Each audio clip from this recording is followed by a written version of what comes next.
watching the Big 12 on ESPN.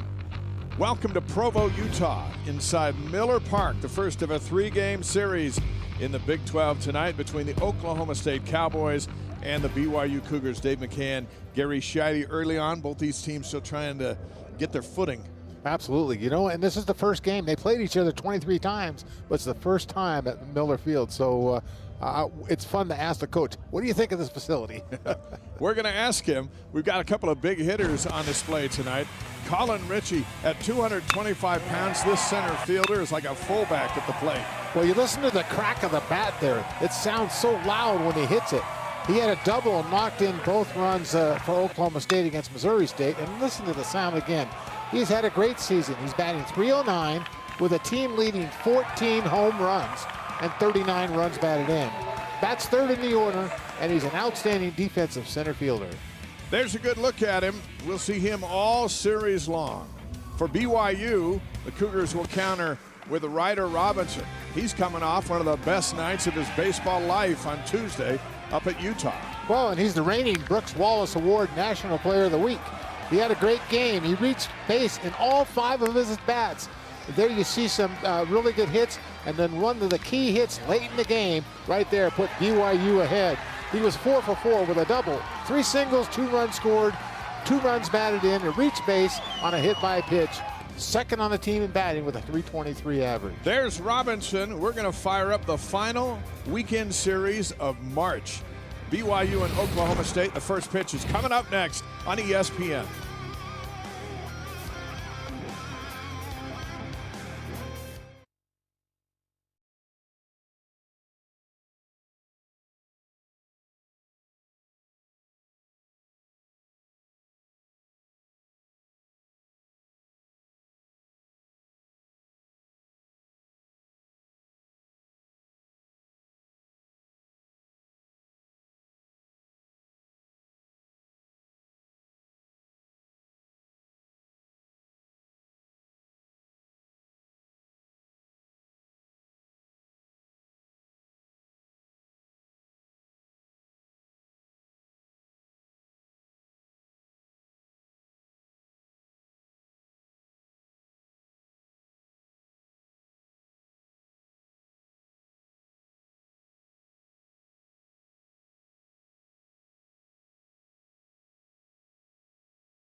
And breezy here in Provo, Utah tonight. And for two teams that have 40 or more home runs apiece, it could be a lively ballpark. Here are the starting lineups. Let's start with Oklahoma State. The Cowboys come in at 16-7, 2-4 in the Big 12. And Alex Conover is going to lead it off for the Cowboys. Brock Thompson, Colin Ritchie. There's Aiden Miola, Campbell Smithwick, Sebastian Norman, Colin Brigham, T.P. Wentworth, and Garrett Scholl. Miola has a knack for getting on base, Gary. Well, he sure does. He's reached safely in all 20 of the games played, and he's a third baseman. He plays the hot corner, so he's a very, very good defensive player also. For BYU tonight, it'll be Justice Reiser on the hill. The Cougars just coming out of the locker room to take the field, so Reiser will step up to the mound and get some warm-up tosses in, typically coming out of the bullpen. But he's getting the start tonight. Fastball up near 88. He'll throw a curve, a slider, a cutter, and a change.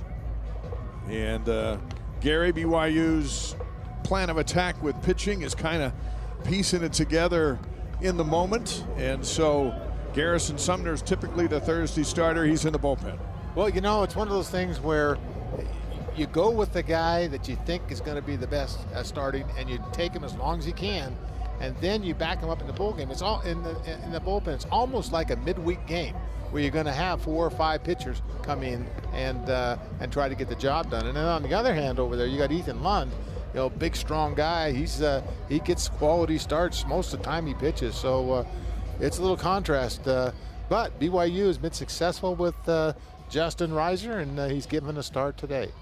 Defensively for the Cougars, Keone Painter's in left, Crew McChesney is in center, Tua Wolfgram in right, Easton Jones is at third, Ryder Robinson is short, Luke Anderson's a second baseman, Ezra McNaughton at first base, and Ridge Erickson behind the plate. Bryker Hertzman is a designated hitter for BYU. Trent Pratt, 100 wins in his career. He picked up that milestone moment Tuesday in a victory against Utah in Salt Lake City. And a moment ago, you saw Josh Holliday in his 14th season.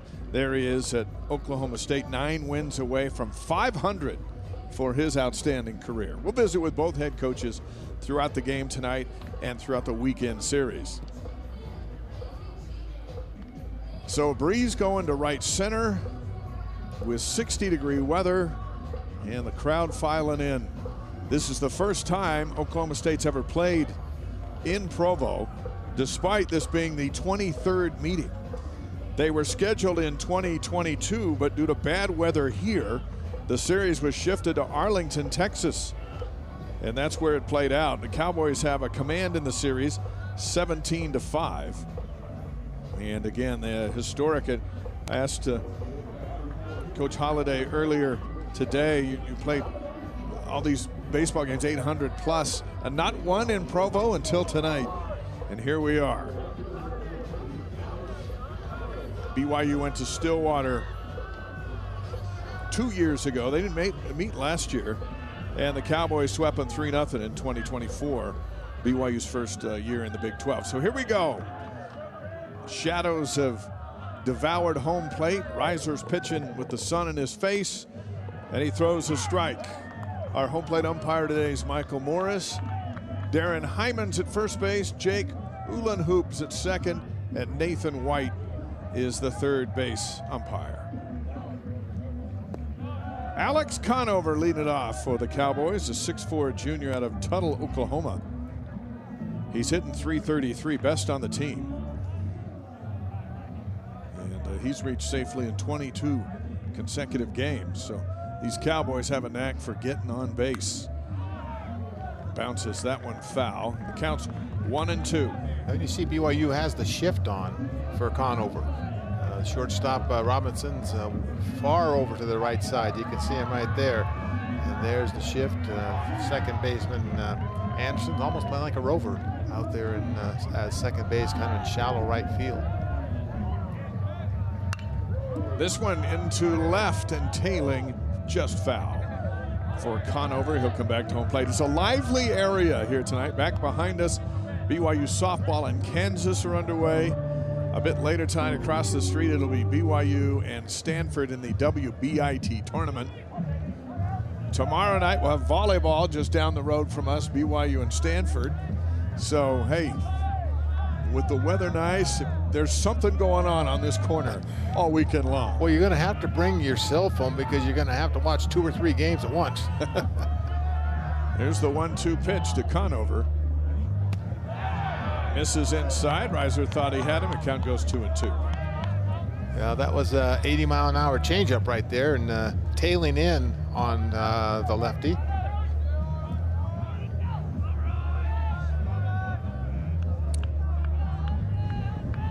Two pitch. Robinson. No, that's Jones over to first, and just in time. The third baseman over there on the shift. And there's one down. The keys to tonight's game. Gary, let's start with Oklahoma State. Well, they need a quality start. Oklahoma's pitching staff gave up 16 runs to Missouri State on Tuesday. And the bottom of the order production, The bottom of the order combined for only 3 hits in 14 at-bats in that game. BYU fight to the finish. They trailed against Utah, fought back for the lead, and into the game with a diving catch and 3-through-5 production. BYU's 3 for 5 hitters combined for 7 hits and 13 at-bats. This is Brock Thompson, sophomore out of Bakersfield, California, hitting .294 for the Cowboys. And looks at strike one, the count 1-1. Well, it's quite a play that last time by Easton Jones. He's a third baseman, and he was playing in the shortstop position because of the pull, and he made a nice off-balance throw to get the speedy Conover. Big cut by Thompson. Hit a 2-run home run to knock top seed Georgia out of their own regional last year in the NCAA tournament. Well, you see that's a curveball way ahead of it. 1-2. Inside and high. Back on Tuesday, Missouri State beat Oklahoma State 16-2 in 7 innings. And Thompson went 1 for 2 in that one. And the count goes full. Now BYU is playing it straight up on the infield this time. No shift for Thompson. That one's down the line, just foul. Wow. Darren Hyman signaling immediately a foul ball. Then you can see Thompson look up, and he looks into the dugout, puts his hands up. He thought he had one there. This was very close. Well, the call was made very quickly by Hyman there. Back to 3-2. And this one a no-doubter down the line into right field. Wolfgram will chase it down, but not before Thompson heads over to second base with a 1-out double here in the first inning. That's his 8th double on the year. Well, he left no doubt on that one. The other one, he would have maybe got a double or triple, but that one was hit hard right down the line and rolls all the way to the fence. By the time that Wolfgram comes up with it, he strolls into second base. Wolfgram made a game-winning catch out in right field on Tuesday in Salt Lake as BYU beat the Utes 6-5. There he is, settling in nicely out there. His last week and a half really starting to get serious playing time. Here's Colin Ritchie, 6'2" junior, hitting .309 with 14 home runs. And Thompson is right there on second base leading off with 1 out. This one, a rocket into his teammate's dugout. Get everyone's attention. Like, some smiles on their face over there. That'll wake you up if you're not watching. Just out a little ahead of that one. Well, with first base open here, you know, you might start thinking with a hot hitter like Ritchie, yeah, make him go after some pitches that maybe are out of the zone a little bit. There's a bouncer. Anderson's there. Tough throw over to first in time. And Thompson moves over to third, and there's 2 down. Excellent play by Luke Anderson. Covering a lot of ground. Yeah, I thought there's no way they'd get Ritchie on that one. That ball looked just past the first baseman there, McNaughton. He couldn't come up with it, but he quickly gets back to the base, and look at that pickup, and a strong throw just gets him by a half step. Aiden Miola steps in, 6'2" senior out of Palm Gardens, Florida. Palm Beach Gardens. 307 on the year. Tuesday went 0 for 3 with 3 strikeouts, so he's up looking for a much better start here tonight in Provo. There's ball 1. 8 home runs on the year. 26 runs batted in. Brock Thompson is at third base. This one's going to get him in to the gap in left center. A 1 bouncer off the wall. Thompson scores. Miola heads into second with his 3rd double on the year, and it's 1-0 Oklahoma State. Well, it's a no-doubter. He hit it right in the gap. You knew right off the bat that was going to get to the wall, and it does. It one-hops the fence out there about 380 feet away, and hit it hard. And there's the one hop off the fence. Chesney runs it down, holds him to a double, but that's an RBI for Miola.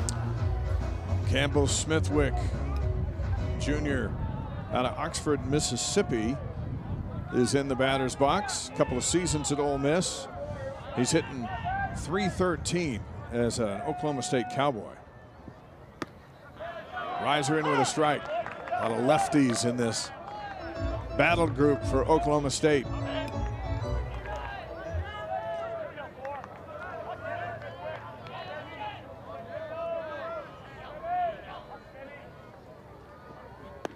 Outside, 1-1. At this time of night, you've got the shadows from the top of the covering here on the awning right out towards pitcher's mound. You can see, take a look at it right there. So right as the ball is released, it comes from the sun to the shadows, and sometimes it's a little bit hard to pick up. Misses the corner, 2-1.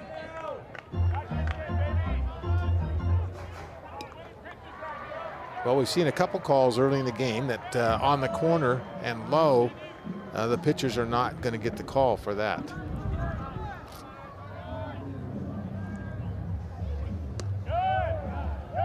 Three and one. Sebastian Norman is on deck. Well, very good patience by Smithwick that time. Those aren't missing by much, but they're out of the zone, and he's been taking them. Ball four, and they're at first and second with 2 down.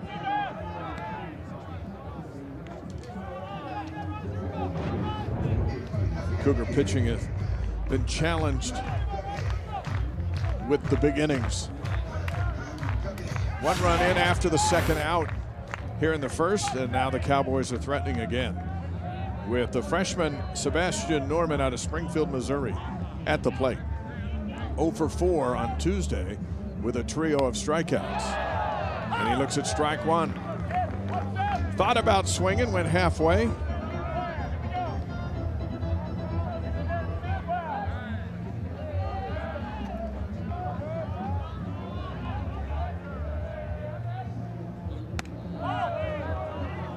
Watching batting practice earlier, the ball was just hopping out of here.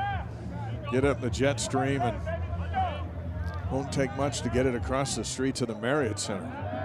Riser's got to be very careful. 1-1. Hard hit into left field. Painter throws it home, but Miola will score without much trouble. It's 2-0 on the RBI single from Norman. Well, I'll tell you, Oklahoma State is hitting the ball right on the button. All those hits have been hit hard.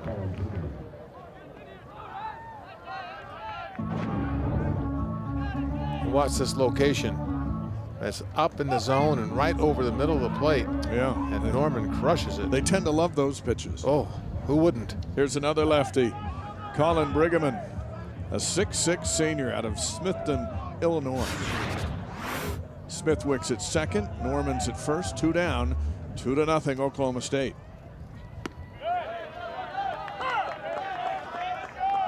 Riser through his BYU career has been a guy out of the bullpen. Occasionally he started here and there. Started in the 2-0 victory over Arizona State in the first round of the Big 12 tournament last spring. That was a good curveball right there. 78 miles an hour, had a sharp break on it. That's his best pitch of the day so far. And you can see Brigman was way in front of it. 0-2.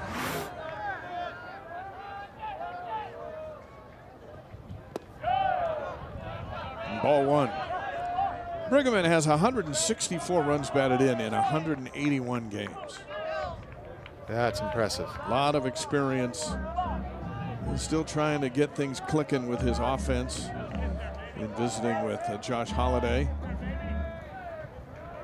And a chance to start a big weekend right here. Counts 1-2. Inside. Boy. Riser took a couple of steps toward the dugout. Now he's back up on the hill. The work's not finished. Yeah, he tried to bust him inside. That was an 87-mile-an-hour fastball, just a little inside. Brigham's a big guy, 6'6". Here's a 2-2 with 2 down. Into right field. Smithwick's going to score. Norman heads to third, and all this with 2 outs. It's 3-0 Oklahoma State.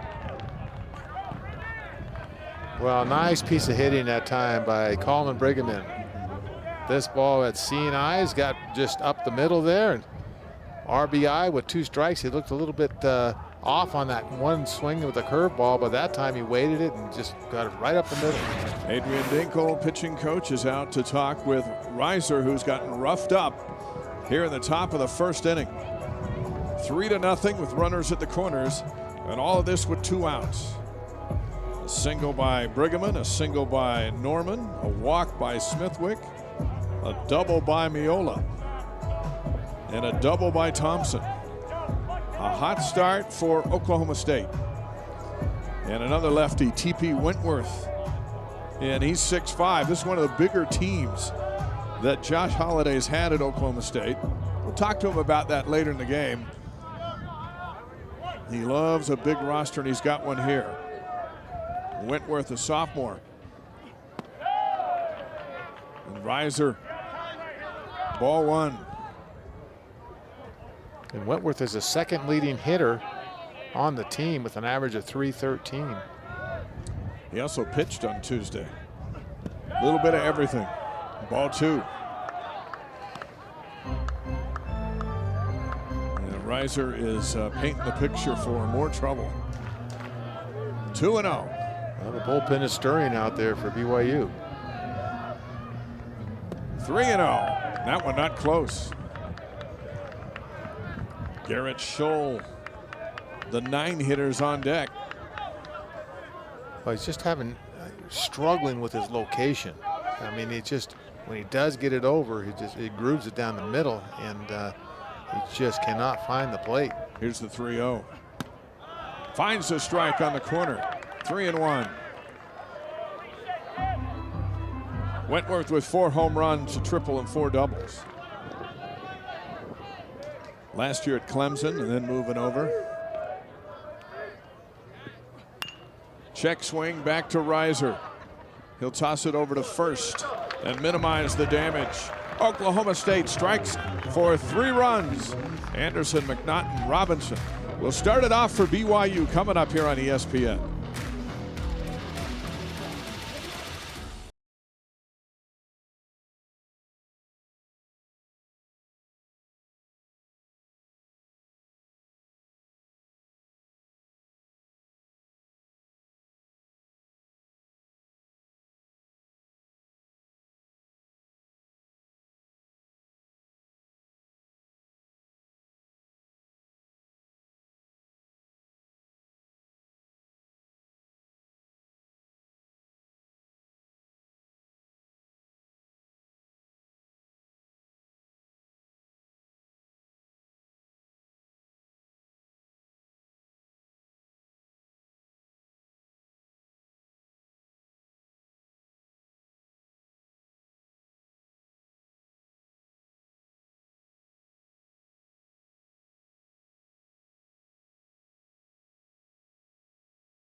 Nothing Oklahoma State. The Cougars coming to the plate here in the bottom of the first inning. It'll be Luke Anderson leading it off for BYU.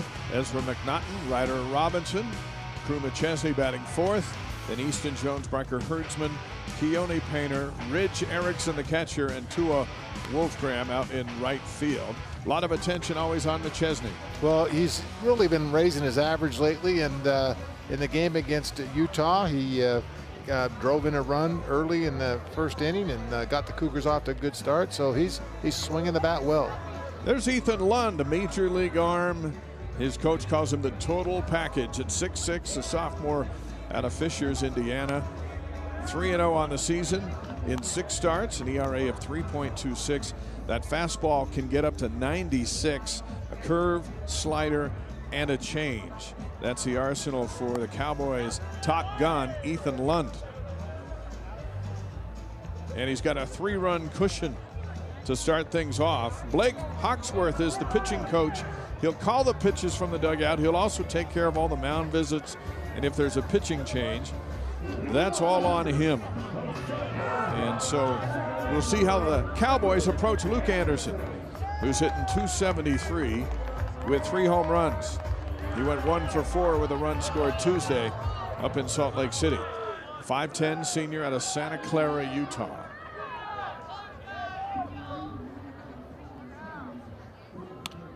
And Lund misses outside for ball 1.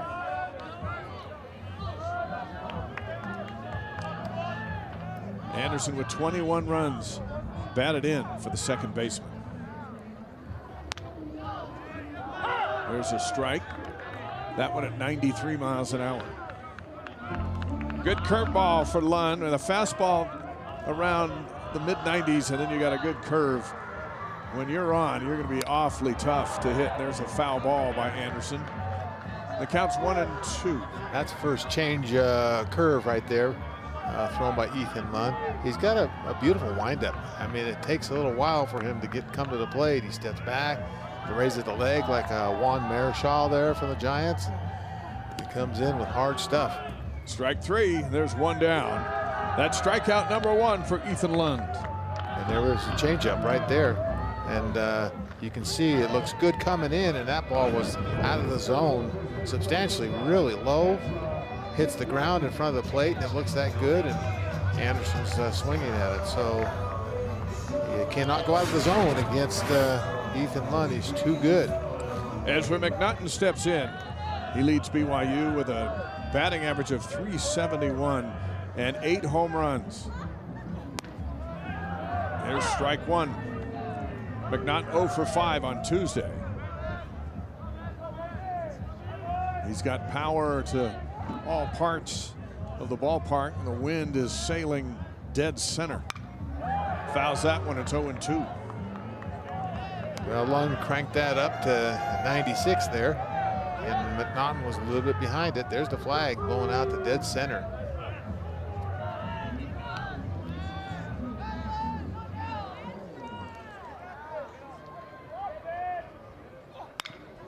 Right back into the glove of Lund. He turns and throws a strike over to Briggerman, and there's 2 down. And you can see Lund gives a little fist bump to the dugout there. That was a good play.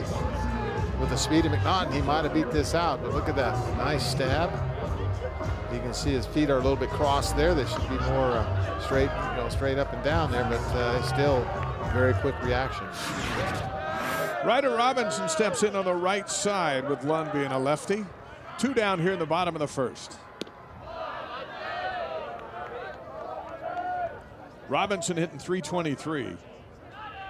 The Brooks Wallace Award National Player of the Week from all that he did last week. And this week, 4 for 4 with a double and a couple of runs batted in back on Tuesday. 1-1. We've seen a couple curveballs there from Lund, 81 miles an hour on both of them.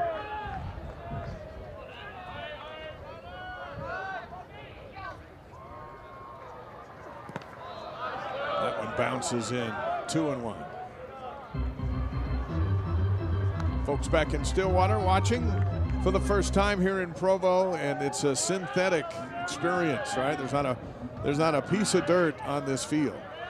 A heater underneath it for when it snows and they can keep playing. It's also allowed BYU to practice during the winter months. And it has been spectacular for the Cougars, but it sure looks like dirt on TV, doesn't it? And it looks like grass. Count goes full. It's always green. Well, that count, Robinson was expecting a fastball, and he got it from Lund, 95 miles an hour, and just fouled it off.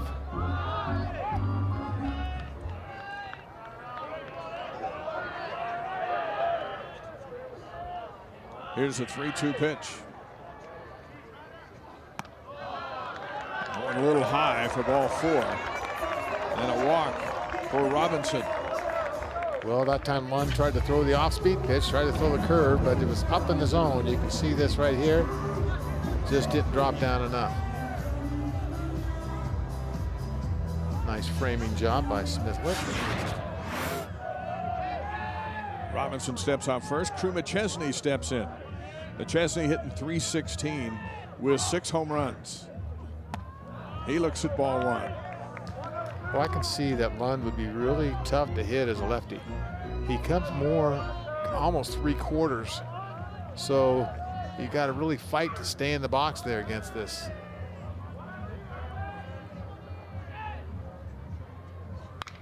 McChesney to center field. That one blowing just shy of the track. Then over to make the catch is Colin Ritchie. Cougars get one on and leave him there. One inning complete here in Provo. Cowboys up 3-0 with Scholl leading it off on ESPN.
These teams each averaging over 7 runs a game. Oklahoma State's more than halfway there. We're almost halfway there, leading it 3-0 in the top of the second inning. But with those home run totals, 45 and 40, and the wind blowing out, who knows what we'll see tonight. This is Garrett Scholl, a sophomore out of Enid, Oklahoma. Hitting 143 on the year. He went 0 for 2 with a run scored Tuesday against Missouri State. Reiser looking for a much cleaner inning. And he comes in with a strike. 3 runs on 4 hits for the Cowboys. Both teams 2 and 4 in the Big 12.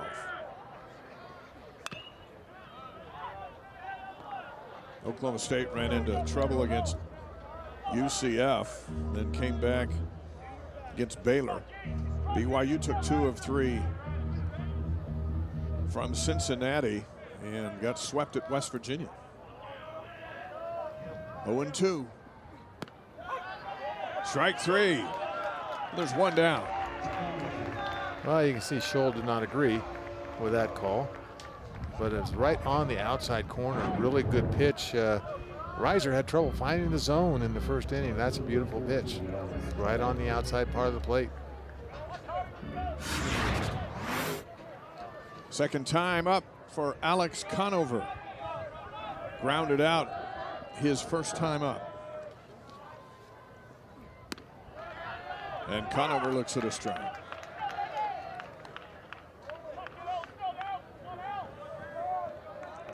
Very patient leadoff hitter, has 18 walks. 1-1. Opening day across Major League Baseball. 11 teams in action, 11 games, 22 teams in action. More tomorrow and then every day all summer. Strike 2, 1-2. Well, Conover's favorite Major League Baseball team's the Baltimore Orioles. Great stadium there, Camden Yards.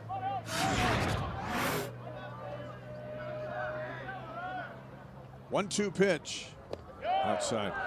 Well, if the season has taught us anything through a day and a half, because the Yankees and Giants played last night, is that your Giants and my Cubs will not be going undefeated this year. Yeah, you lose opening day, there goes your perfect record. Good pitch by Reiser. 2 down.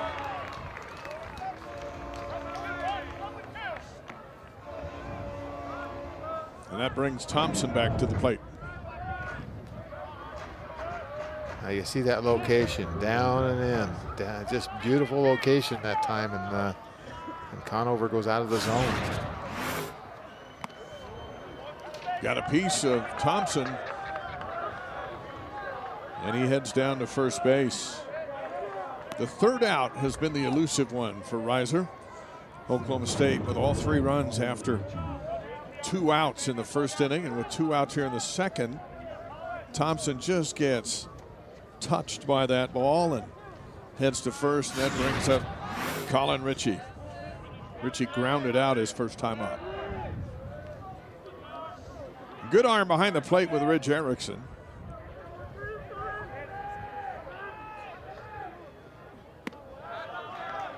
Strike one.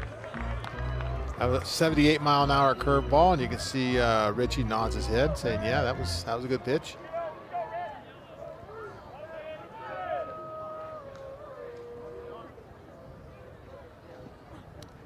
That one zips right past Erickson and bounces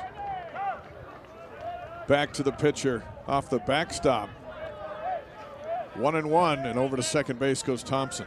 Well, if you're ever in doubt whether that's a wild pitch or a pass ball, that is what you call a wild pitch. Even the umpire had to duck on that one. When you get it back without it touching the catcher, you know you airmailed it in there. 1-1. This one to right field. Wolfgram back to the track, waits for it, hops at the last minute, makes the catch. The wind may be a little tricky for Wolfgram out there. Thompson is stranded, and we go to the bottom of the second inning. It'll be Easton Jones, Hertzman, and Painter for BYU.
Back in Provo, the breeze is blowing. Can get a little tricky out there, as we saw at the top of the second inning with Tua Wolfgram out in right field.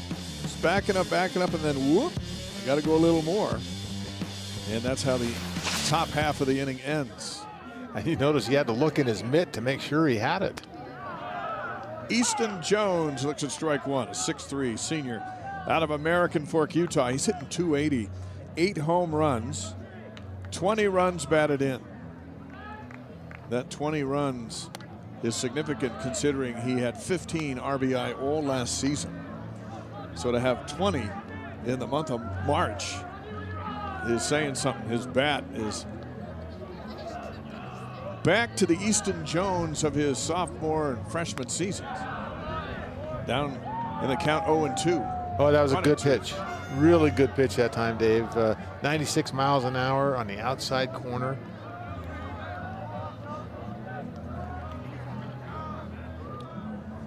One-two pitch.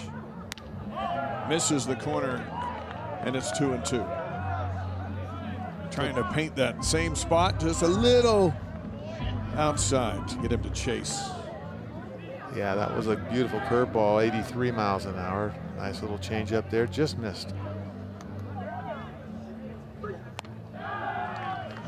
And Jones strikes out. There's one away.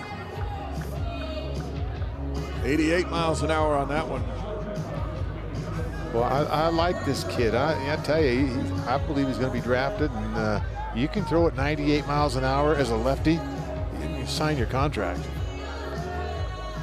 Josh Holliday talking about one of the best pitchers in the country, let alone the Big 12. And there are some good arms in this conference. Said he hadn't seen everybody. That Arizona State's got a big one. He goes, but hey, I'll take Ethan Lund. Yeah, and I could see why. 1-0 to Bryker Herdsman. Herdsman hit .227. 6'4" senior out of St. George, Utah. 1-1. What you're seeing today is a lot of swing and misses from some very good hitters.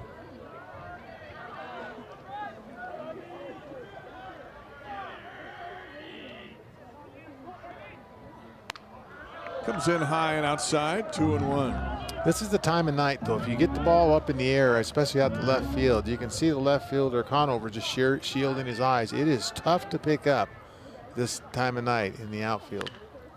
Right back to Lund. That's the second big play he's made on the mound, and there's 2 down.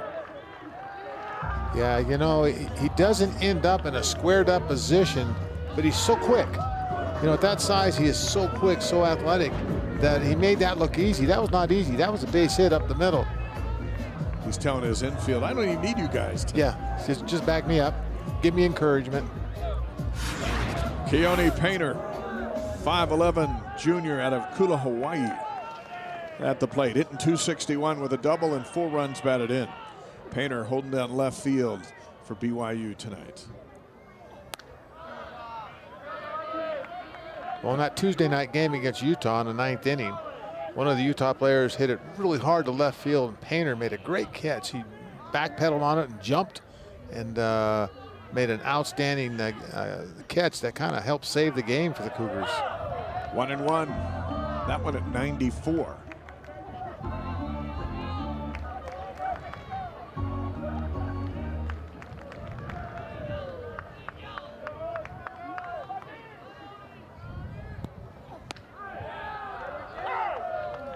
Turns it up a notch. That's at 95, and the count's 1-2.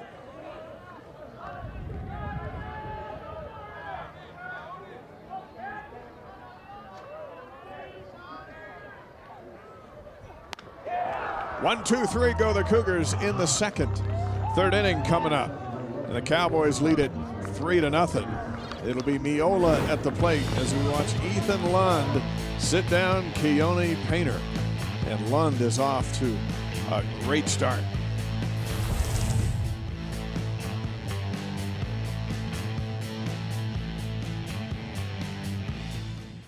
These days, there's so much to do and not enough time, even for the things that matter most. Well, at Deseret Book, we want to give you resources that help make the most of your time. That's why Deseret Bookshelf Plus gives you unlimited access to Deseret Book's entire audiobook library. So you can listen to Insights from a Prophet's Life while you cook, The Second Coming of the Lord while you drive. You can even get Come Follow Me insights while you exercise, ensuring that you always have time for what matters most. When you see a guy that has had as much written about him, you know, I think it's easy to just make it about AJ. And the thing I love about him is he empowers other people. He started giving away sneakers, hats, shirt, t-shirt, name it. When you see these charities he does, like with AJ, he's deep in the weeds. He cares about that stuff.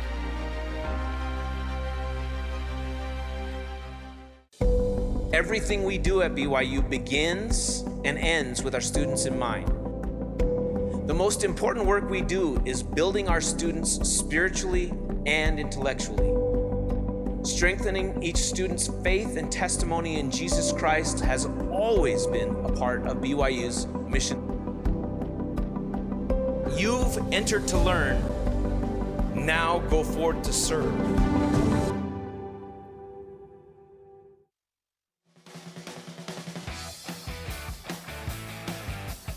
Back in Provo, Utah, BYU and Oklahoma State, first of 3 in this Big 12 series, top of the third inning. Cowboys lead at 3-0. And Aiden Miola going to start it for Oklahoma State. His dad, Tony, inducted into the United States Hall of Fame in 2012. The goalie for Team USA. And you got Miola leading it off here in the third for Oklahoma State. Big athletic family. Here's Garrison Sumner, 6'3", senior out of Eagle Mountain, Utah. Fastball up near 95, curve, slider, change, and a cutter. He's 1-1. He has 6 starts on the season. Out of the bullpen here tonight as Justice Reiser's evening is over. And Sumner, 28 strikeouts to 14 walks. And Miola will be up to challenge the right-hander.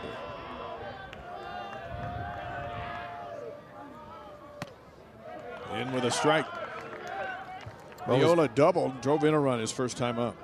His dad played in 3 World Cups, 1990, 1994, and 2002. So you know that Aiden was around soccer as he was growing up. And as a result of that, his favorite athlete is Lionel Messi. So just an all-around great player. 0-2. And he sees 3 pitches from Sumner and heads back to the dugout, 1 down.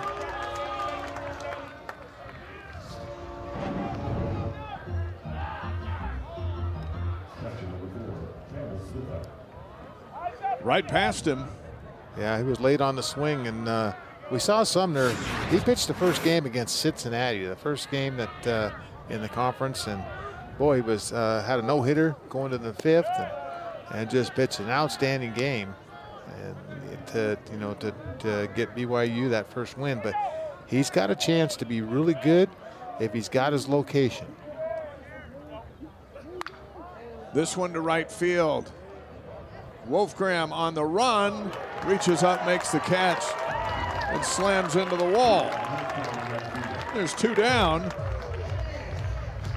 Boy, that was a great catch. We saw Wolfgram make a diving catch to right center to save the game against Utah on Tuesday, and this time he's heading to his left. Had a long ways to run over there. He's got it timed, gets the glove up perfectly, and covers a lot of ground out there in right field. Outstanding catch. Here's Sebastian Norman. 96 miles an hour for Sumner for ball 1. Norman singled his first time up. Part of that 4-hit, 3-run first inning.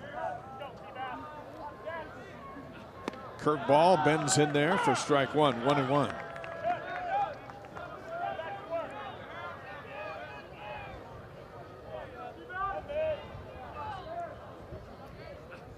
Another curve, 1-2.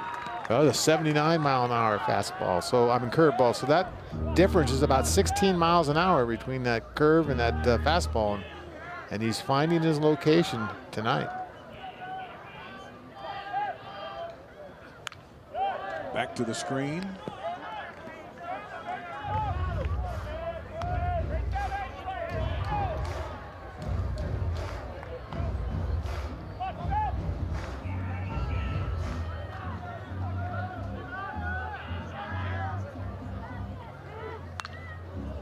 Fouls it out of play.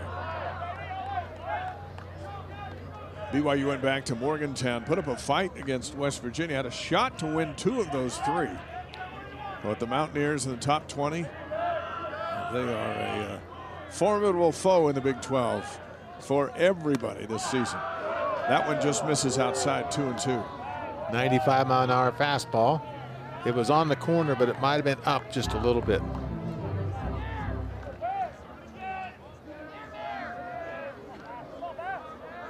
Two-two pitch. Strike 3. Good start out of the bullpen for Garrison Sumner. Bottom of the 3rd coming up here in Provo. Oklahoma State 3-0 with Erickson, Wolfgram, and Anderson coming to the plate.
ESPN's now the home of MLB.TV. Stream every out-of-market game live or on demand using the ESPN app.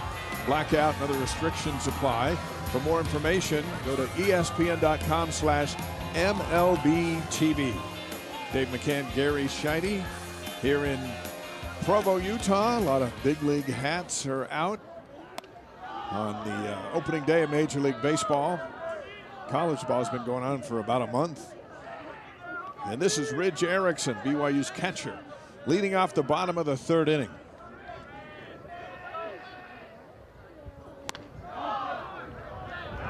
Two 2-0.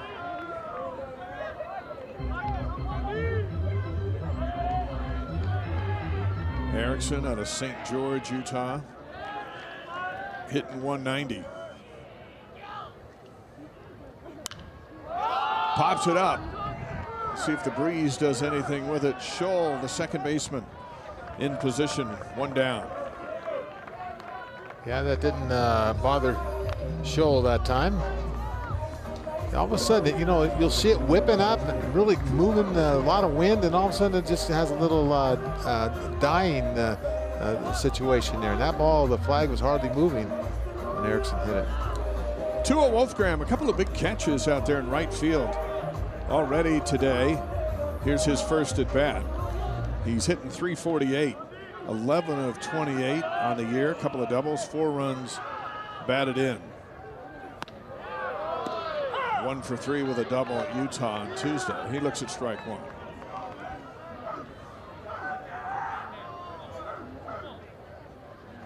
He's a fearless competitor here. He goes to left field. He got a lot of it. It is back, and it is gone. Talk about a fearless competitor. He tags Ethan Lund for a solo home run and gets BYU on the board.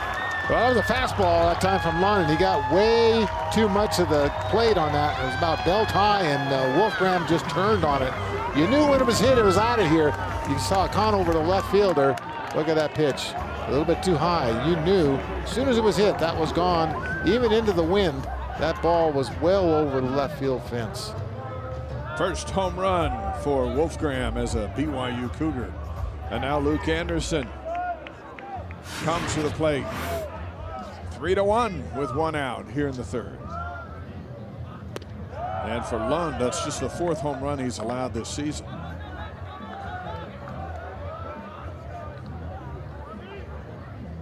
It's always fun to hit your first home run of the year, and in a conference game like this, he really tattooed it. This one bounces foul over to Trent Pratt, the BYU head coach, coaching third base. And Anderson down in the count 0-2. Congratulations to Coach Pratt, his 100th career victory back on Tuesday. Well, Lund fooled Anderson for a strikeout, his first at bat. Here's the 0-2. This one back to the backstop for ball 1. Yeah, the first strikeout was a curveball in the dirt, bounced in front of the plate, and Anderson chased it. That ball just kind of set up, changed the eye level a little bit now. He's probably going to come back with that curveball.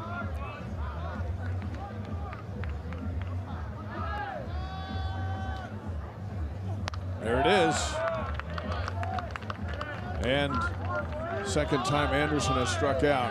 That went in at 95. He came in with a heater. Yeah, and Anderson was expecting that curve, so he was a little behind it.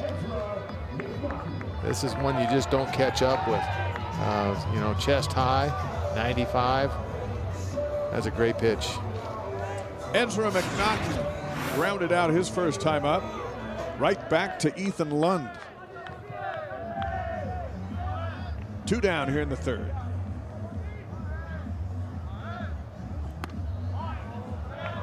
Ball 1. Well, McNaughton's first at bat, there was no shift on, and they played straight ahead. Now this time they've got Conover, Thompson kind of favoring towards the middle of the diamond. 1-1. Just a perfect night for baseball here in Provo. End of March. Low 60s. Little breeze just to get some home runs out of here. And there goes one to right field. That's going to stay in the park right at the warning track for TP Wentworth. And it looked good coming off the bat, but you know what? It's been deceptive. A couple of the big swingers have gone to right field, and the ball has died right at the wall. Tua Wolfgram, however, put his over the wall.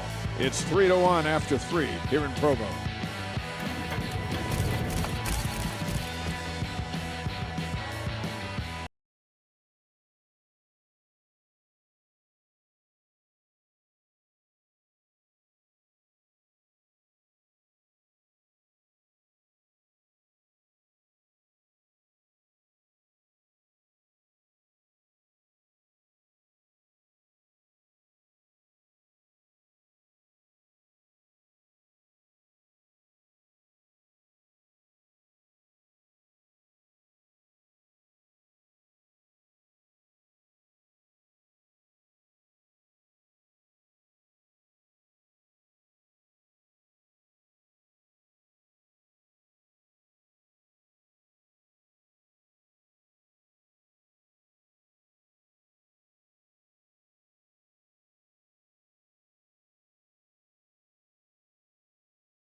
Oklahoma State played a classic across the street at LaVelle Edwards Stadium.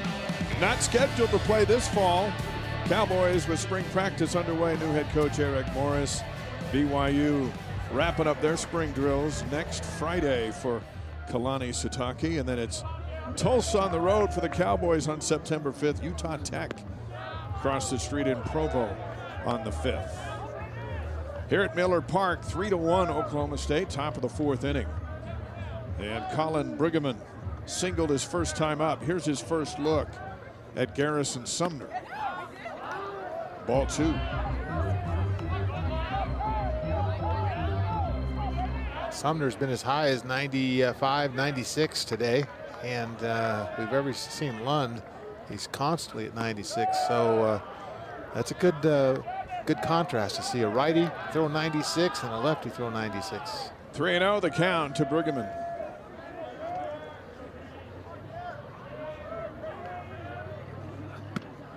Strike down the middle, the big man taken all the way. 3-1.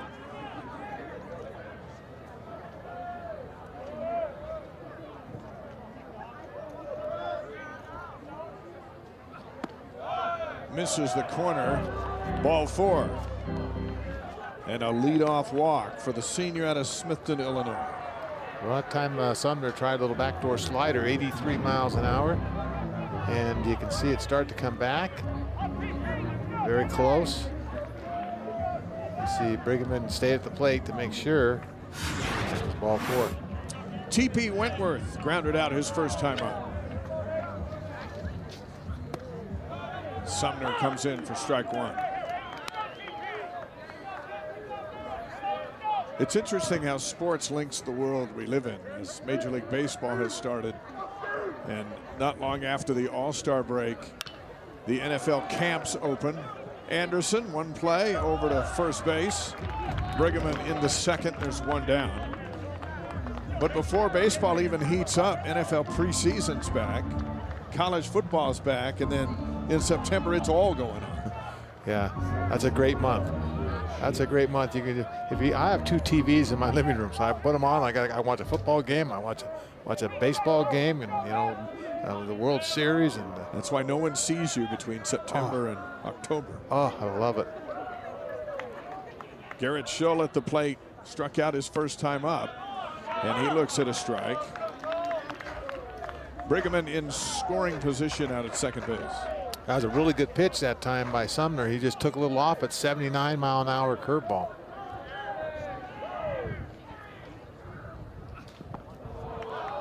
Erickson with the block. 0-2 for Schull.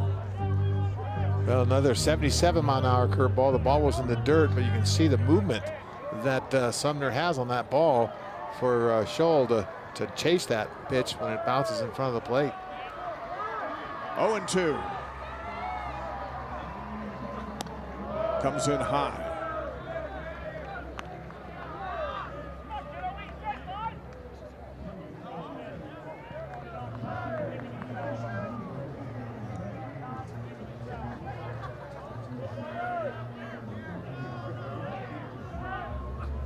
Big cut. 2 down.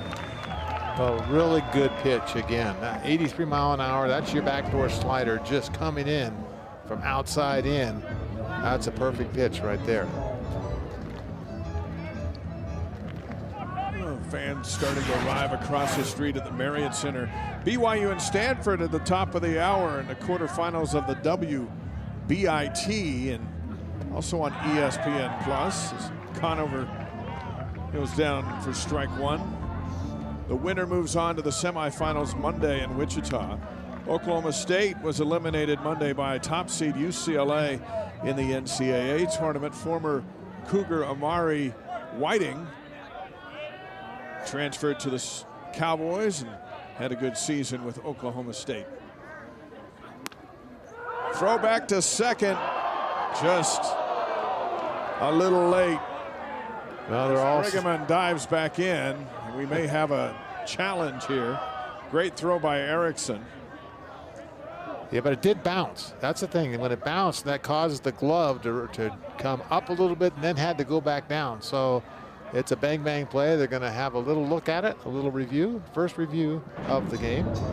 Let's give a review before the umpires even see it. Good throw by Erickson. It just depends on if the tag gets down. Yeah, that's a good call, Dave, because the tag looks a little high. That is close. Ryder Robinson saying, I got him. His initial reaction. And Brigham wasn't an immediate protester. Yeah. So he knows that he may have got away with one because that was awfully close. Well, he was starting to increase his lead after the pitch, so he was going the other direction. So now he had to stop and pivot and go back. Right there, you can see. Here's the throw. It's in the dirt, the tag. The question is the tag a little bit too high as the runner is sliding in there? There's the glove has to go up a little bit. That's the best angle we got. That hand might be under the glove on the base. The umpires have different angles than what we're showing you. Yeah, from that angle, it appears that the throw beats him and the tag is made and he's out. But Gulohop on the call. But we'll have to see. I think they're going to keep him safe because they called him safe. Yeah, you don't think there's enough in that replay to overturn it then? And then if they'd called him out, they would have kept him out. Yeah, that one was pretty close, but it did look like his hand may have got underneath there.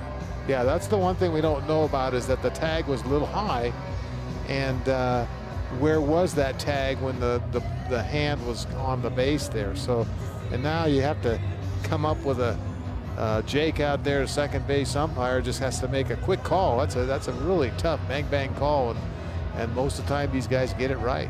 If it's overturned, it ends the inning, and that's why I think to BYU it's like, hey, let's take a look at that. It's a 3-1 game with Brigham in scoring position, and Conover's a very difficult out as the leadoff man, even though he's down in the count 0-2. All right, so you're going to make the call. He's safe. I'm going to make the call. He's out. We'll see who gets it right here. And the video review is over. And here comes the ruling.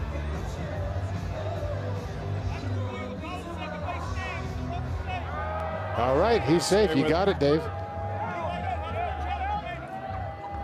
I think that's one of those things that, like you said, it wasn't enough to overturn the call. Not enough evidence to overturn it. 0-2 the count to Conover after all that. Now with a little extra life for the Cowboys, see if they can cash in on it. And there's the base hit. Brigham rounds third. Wolfgram bobbles the ball. He'll score. That's why the Cowboys were feeling fortunate on that call as they get a run and an RBI from Conover. It's 4-1. Well, it's an 0-2 pitch, and it's got way too much of the plate. This is one you got to work a little bit. That ball just almost belt high, and Conover just turns on it. And I'm not sure if Wolfgram comes up with this, that they're going to have a play at the plate, but he just drops it. Yeah, I didn't think so either. He was long legs, Brigham, and now Sumner comes in with a strike. You know, for Sumner, he had momentum going there, and then there was the delay to check the call. Counts 0-2. He waits for a couple minutes, and then he throws one right down the middle. Yeah. Cost him a run. 0-2 pitch, you can't do that. This one, left field. Painter on the run, gets over and makes the catch. Painter with some tremendous speed, covers a lot of ground, but the Cowboys scratch another one across. They lead at 4-1. Bottom of the fourth coming up here on ESPN.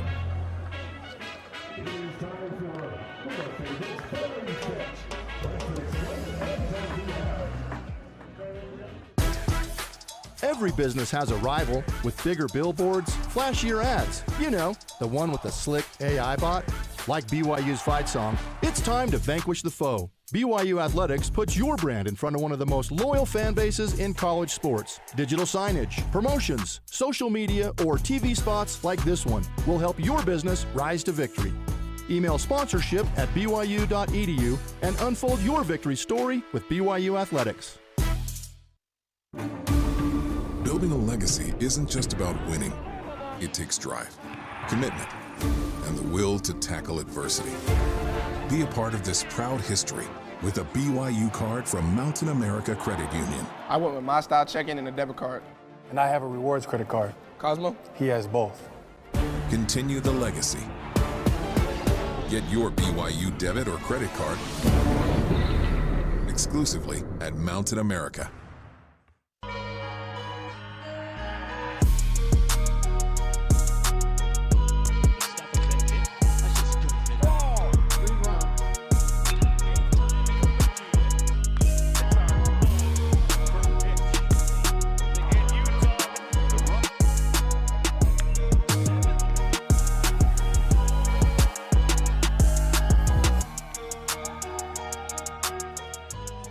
In Provo, 4-1 Oklahoma State. Bottom of the fourth inning. Just a picture-perfect night here in the Rocky Mountains. Ryder Robinson's going to lead it off for the Cougars. BYU with one run on one hit as Ethan Lund continues to throw for Oklahoma State. Robinson drew a walk his first time up. And in for a strike at 93 miles an hour comes Lund.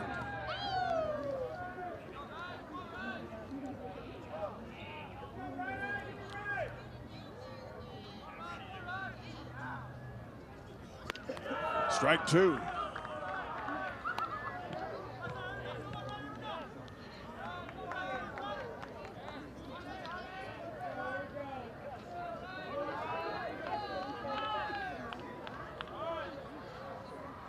Three pitches. And there's one down. Well, that was a high, hard one right there, 94 miles an hour. Again, you put it up there that when you're heading the count about chest high, and it just you're not going to catch up with it. 5 strikeouts already tonight for Lund.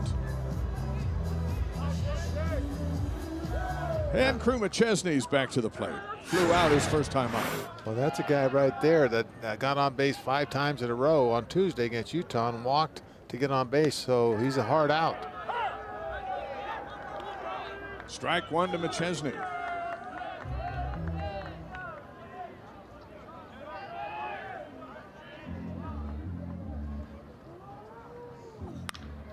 This one is sky high to left field.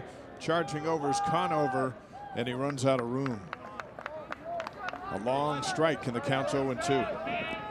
Well, the first time that McChesney made an out, he hit a high fly ball to fairly deep left center. So he's gotten the ball up in the air in his at-bats here tonight.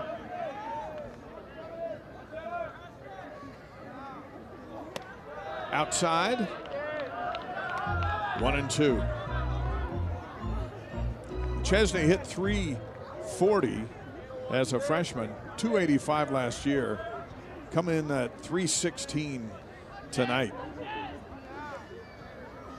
That one getting away from Smithwick. Throw down to first. And another strikeout, and there's 2 down. Happy to be joined by the head coach of Oklahoma State, Josh Holliday, on this opening day of Major League Baseball. And you've had 77 kids drafted over the years. That makes today kind of special, doesn't it? Yeah, sure does. It's a national holiday for everybody that loves baseball, opening day, and college baseball on a Thursday night. Lots of scores to check and lots of people to root for, that's for sure. Easton Jones at the plate with 2 down. How about Ethan Lund today?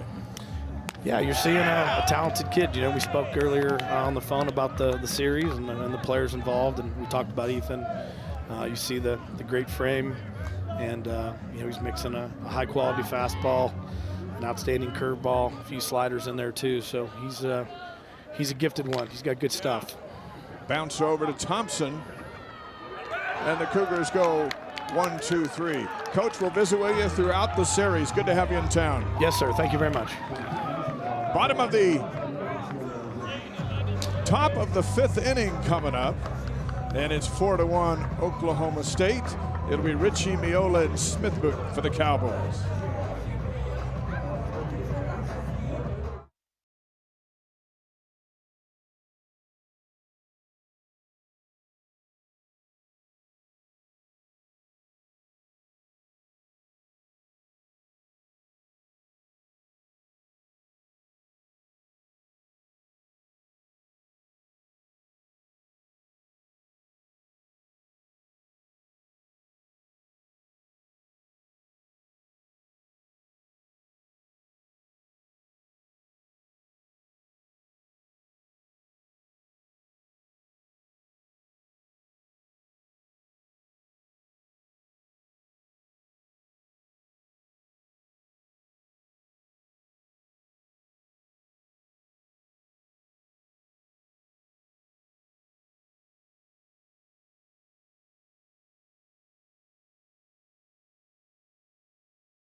Reflecting off the Y here in Provo as we start the 5th inning. BYU and Oklahoma State, the first of 3 here in the Big West this weekend.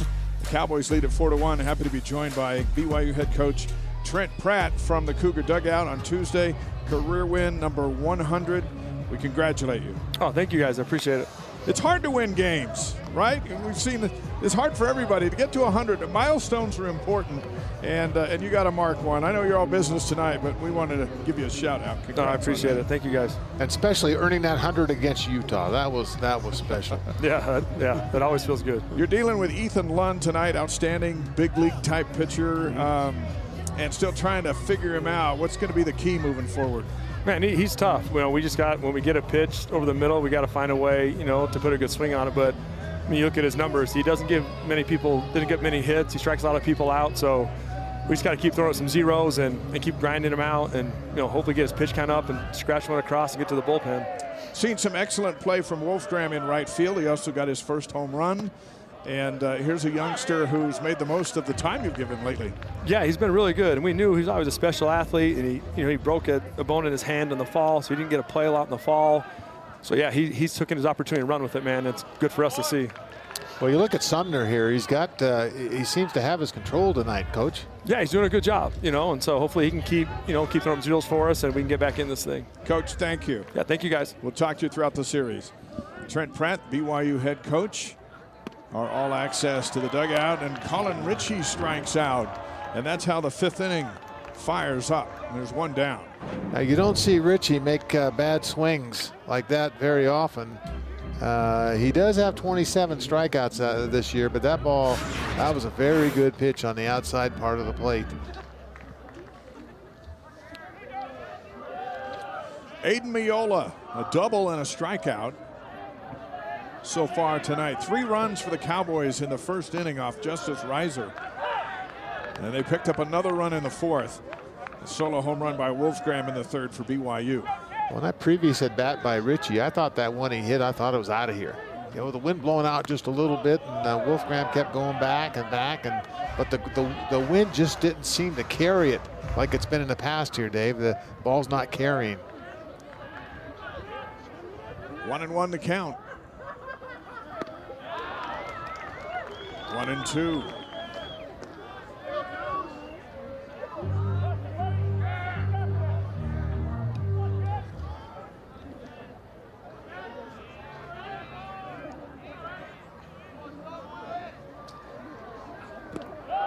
Tried to get him to go after that one. He held back, and it's 2-2. Miola injured his shoulder last year, got a medical red shirt, and that's why he's back this year. They thought that last year might have been it for him, and grateful to have him back in the roster is Josh Holliday. There's 2 down. We'll have seen kids battle back from injury and keep playing the game they love. After that fastball tailing in towards Miola. Really good pitch. Here's the Cowboy catcher, Campbell Smithwick. A walk and a fly out so far today.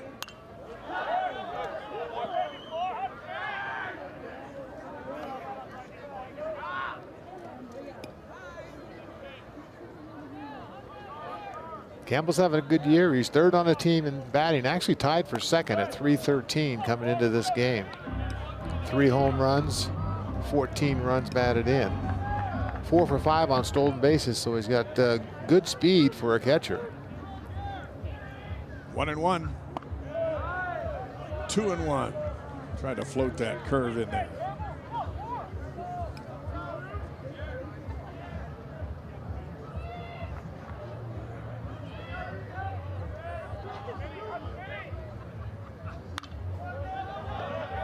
Two and two.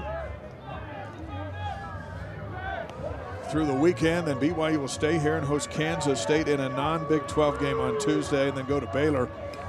Oklahoma State will stop at Dallas Baptist Tuesday and then go home and host Cincinnati next weekend.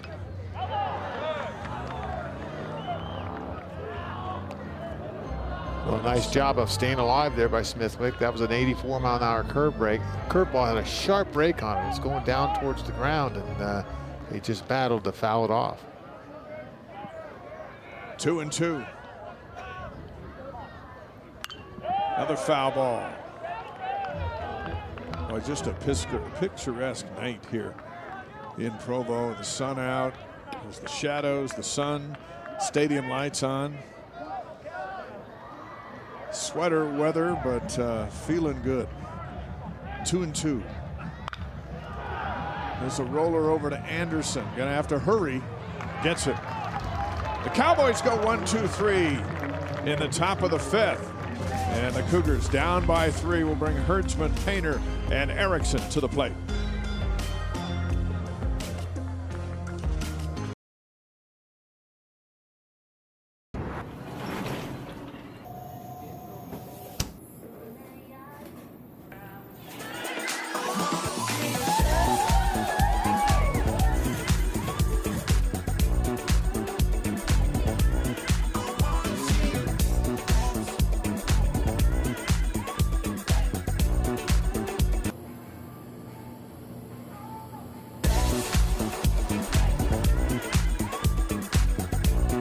Hi, I'm Carla, founder of Big Billy Turf and the creator of Effortsville by Carla. From snowy winters to hot summers, our turf's designed to handle Salt Lake's unique climate. I started this company because I wanted something that was better than what was out there. Turf that actually works for real life, especially for your kids and your pets. My dog Waffles is my toughest critic, and she approves. So if you're ready to stop fighting with your yard, start loving it, Effortsville by Carla is only available at Big Billy Turf.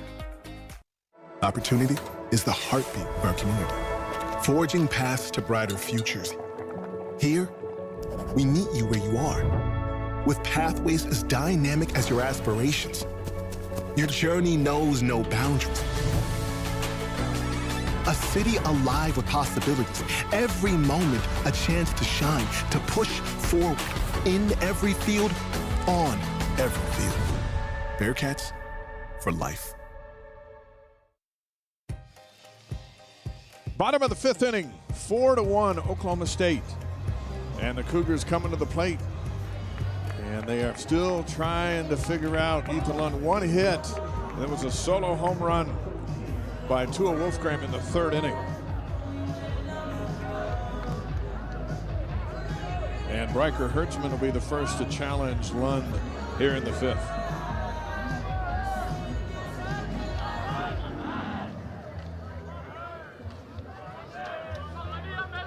Breeze has mellowed out just a little bit. And Hertzman looks at a strike. Hertzman 227 on the year. Led the Cougars last season at 337. In the DH spot tonight. Typically, you find him out in right field. There's another strike, 0-2.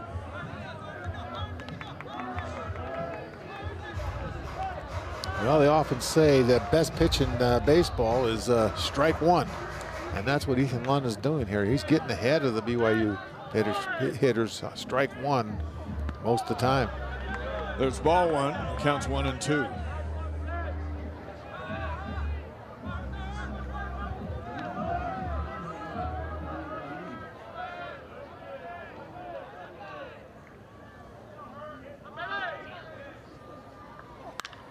Hertzman into center field. That'll find some room.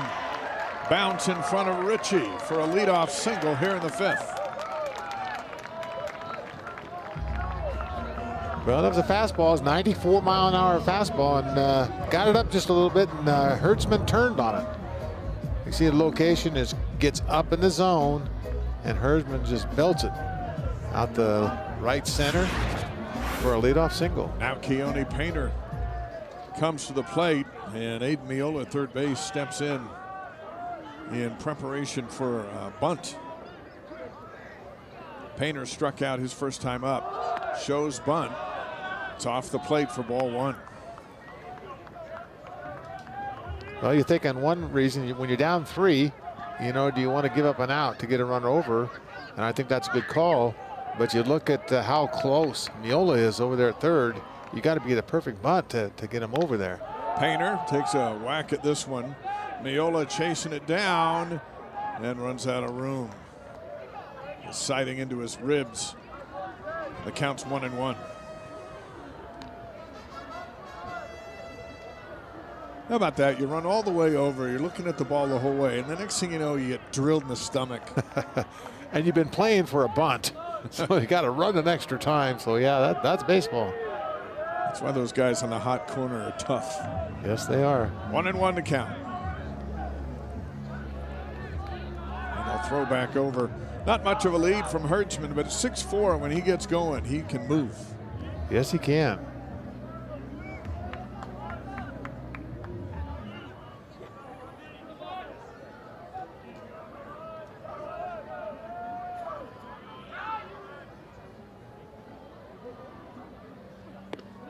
Off the plate, 2-1. Well, there's no sign of bunt that time. And Miola's still playing up, though. He's thinking, nah, maybe.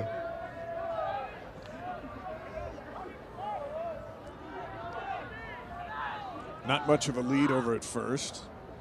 Now it's ball 3. 3-1. Well, it's just an interesting shift here. They've got you know, the shortstop's playing kind of right up the middle there, Thompson, and then on the left, the third baseman Miola's charged right up close. So big gap between second and third base. 3-1 pitch.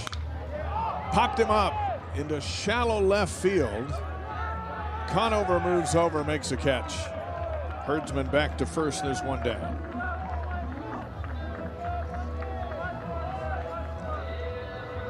That'll bring Ridge Erickson to the plate, who popped out his first time up.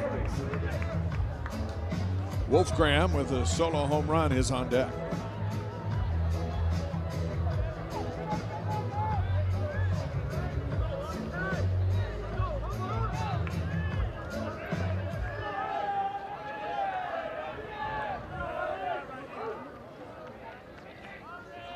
Miola now deep. Hertzman takes off. Here's the throw, is high. And Hertzman is safe. Boy, well, Hertzman's been watching the move by Lund, and he got just a tremendous jump. No chance for Smithwick there. He got such a big jump.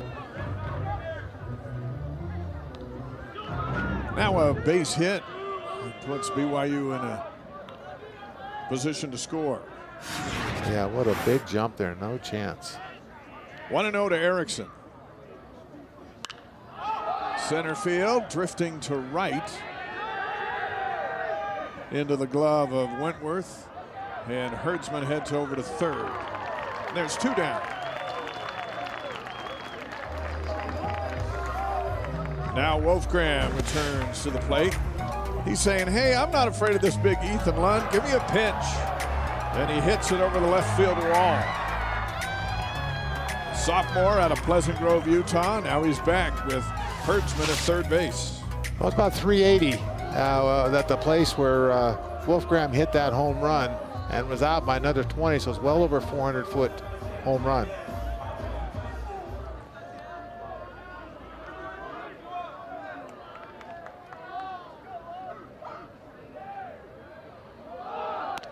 Shows bunt, strike one.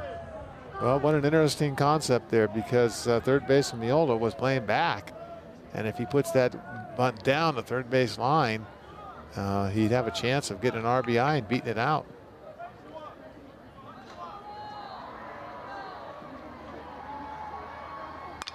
Base hit. Herdsman comes in to score. Second RBI for Wolfgram, who's 2 for 2, and it's 4-2. Well, Wolfgram is sure seeing the ball well against Lund. Not many other people are for BYU. That's just the third hit for BYU, but 2 of them have been by this guy right here. Tua Wolfgram, right up the middle. RBI single. Now Luke Anderson has a couple of strikeouts. Up for the third time to face Ethan Lund. And Wolfgram with plenty of speed on the bags as well. See how Lund deals with him. Comes in high. Ball 1 to Anderson. 4-2. As BYU with their third hit of the game.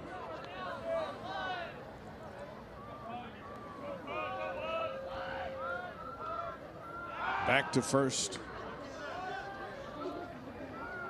Adam Law, first base coach. He and Wolfgram sizing up the move of Ethan Lund.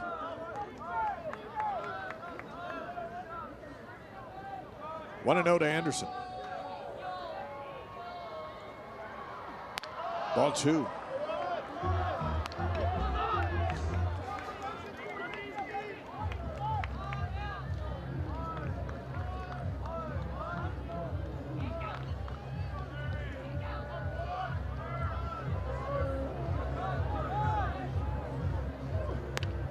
In for a strike, 2-1. That was a great pitch. 95 miles an hour, right down to the knees. With Brigham holding Wolfgram on, there's a big hole between first and second. Anderson tries to lay down a bunt. 2-1. That was a good idea. You know, he had Miola playing back there and pretty deep, and if he gets that down, he probably beat it out.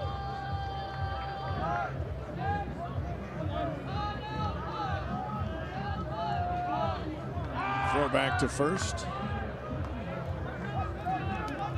Well, Wolfgram's got a lot of speed, as you say, Dave. This might be a situation at 2-1, being a leadoff hitter here, that you may want to send him.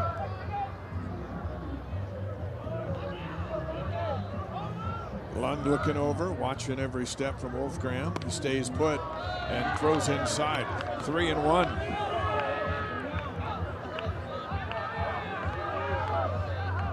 Well, now the first baseman's going to be backing off just a little bit, Brigham.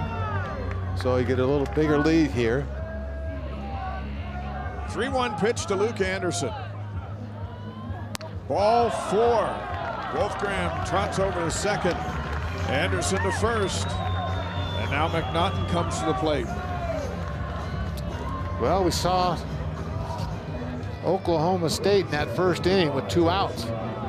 Scored 3 runs, so they had some clutch hitting in that first inning. And here BYU with 2 outs is trying to match what Oklahoma State did. McNaughton with a ground out and a fly out so far tonight. So here's his third look at Ethan Lund. That one's high. This is the most we've seen Lund in an inning, up to 70 pitches now. Cougars showing some patience and a couple of timely hits. 1-0. There's a good pitch, 1-1. Boy, beautiful. Just pulled the string on that one. That was a beautiful curveball out of the zone a little bit there. Great pitch.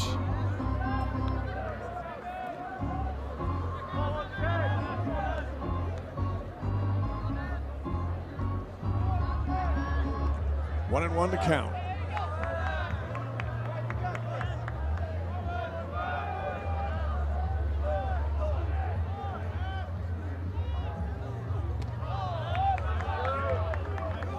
Now 2-1. Scoreboard's got a little bit wrong. Now they got it right. 2-1. We got a scoreboard in left, and we've got a new skin scoreboard in right.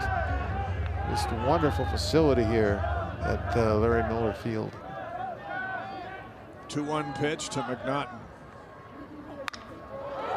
That one into left center. It's going to fall for a hit. Wolfgram scores. Anderson holds up at second, and it's 4-3 on the RBI single by McNaughton. That's the 30th RBI of the year for the sophomore out of Mesa, Arizona. Yeah, it's a team leading. He leads the team with 30. This ball wasn't hit hard, but with 2 outs, everybody's running, and it bounces right in front of Conover out there and left, and makes it a 4-3 game. We've got a ball game here. And out to the mound for the first time goes Blake Hawksworth, pitching coach for the Cowboys, to visit with Lund, who's run into some trouble here in the 5th. It's now a 4-3 game. And a couple of Cowboys leave the dugout and head down to the bullpen. But what's happened is Lund has been getting behind in the count. And when he gets behind in the count, then the Cougars know he's going to be coming with his fastball. And normally it's fast enough to get by the guys. But this time he's getting it more over the plate than it has in the past. And the Cougars are hitting it. So we got a good ball game here, 73 pitches. And Coach Hawksworth says, let's get this third out. Robinson, who struck out on 3 pitches his last time up. Before that, he drew a walk. And before that, on Tuesday, he reached base 5 successive times, 5 for 5 against Utah. So that's the only time that they've been able to get Robinson out, was on that last time at bat strikeout. 16 RBI on the season. Off the plate, ball 1.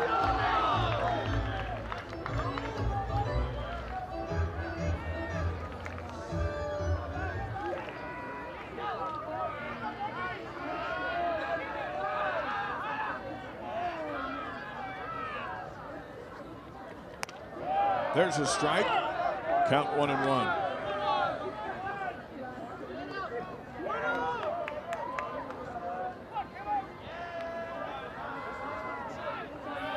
Anderson at second, representing the tying run. Strike 2. Robinson with 32 strikeouts, the most on the BYU team. Big week up in Salt Lake on Tuesday, even bigger week last week. He's in a big moment here tonight. The count's 1-2. Strike 3. And Lund gets the job done. The Cougars leave 2, but they get 2. We go to the 6th inning. It's now 4-3 Oklahoma State. And the Cowboys coming to the plate as Lund sits down Robinson. Norman, Brigham, and Wentworth are coming up here on ESPN.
Sundown in the Rocky Mountains.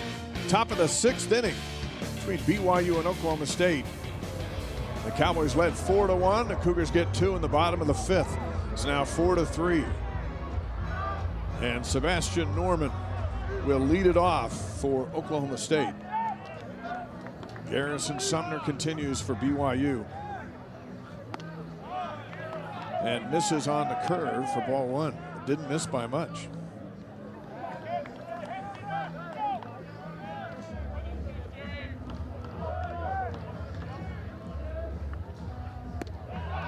That one had Norman second guessing himself. 1-1. That's an ouch pitch right there. 77 miles an hour.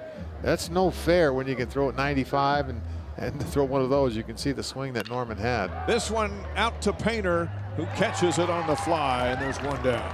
Well, you can't hit it much harder than that, Sebastian. That was hit right on the button, but Painter had him played perfectly. Wolfgram in right, McChesney in center, and Painter in left are 3 guys who cover some of the most ground in the Big 12. Yeah, it's arguably the best outfield in the Big 12 defensively. Here's Brigham. And he looks at ball 1. A single and a walk so far tonight for Colin. Drove in a run.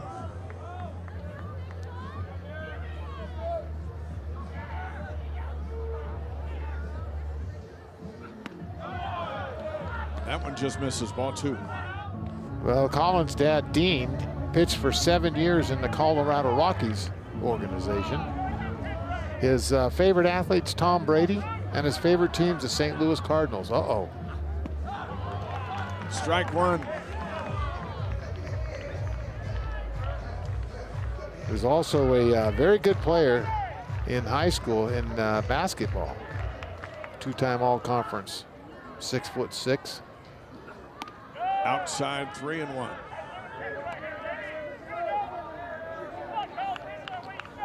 At Freeburg High School, his record his senior year was 9-0 with a 2.12 ERA.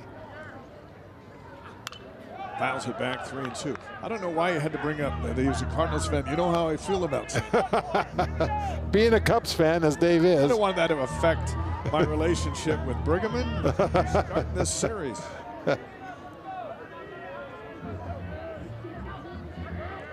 Here's a 3-2. Ball 4, second walk tonight for Brigham. He heads down to first. That'll bring up TP Wentworth. A couple of ground outs for Wentworth.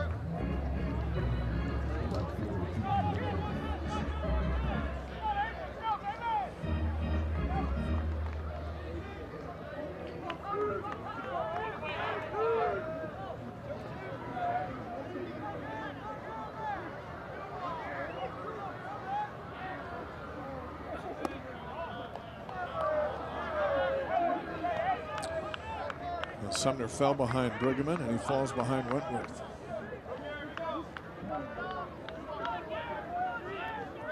Brigham is 2 for 2 on the season in stolen bases. This one to right field and foul. Got all of that one. Well, the Cowboys saw Erickson's arm on that throwback to second. That might have them thinking twice before they send somebody. 1-1 to Wentworth. Throw back to first and safe. Well, on the season, just to give you an example, Oklahoma State is 30 for 37 in stolen bases, and then their opponents are 25 for 34. So they're not really heavily stealing the base runners, but their leadoff hitter, Conover, he's fast. He's 8 for 11, and he'll go if he gets on base and gets the opportunity.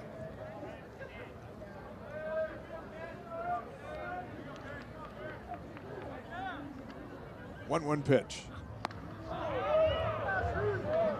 2-1. Had a little trouble landing that curve in the last couple of bats. Well, that's 77 miles an hour. And tough to time. It's just hanging a little bit. Can't get on top of it. Comes in with a fastball low, 3-1. He looks over the dugout. He wasn't sure where that one had missed.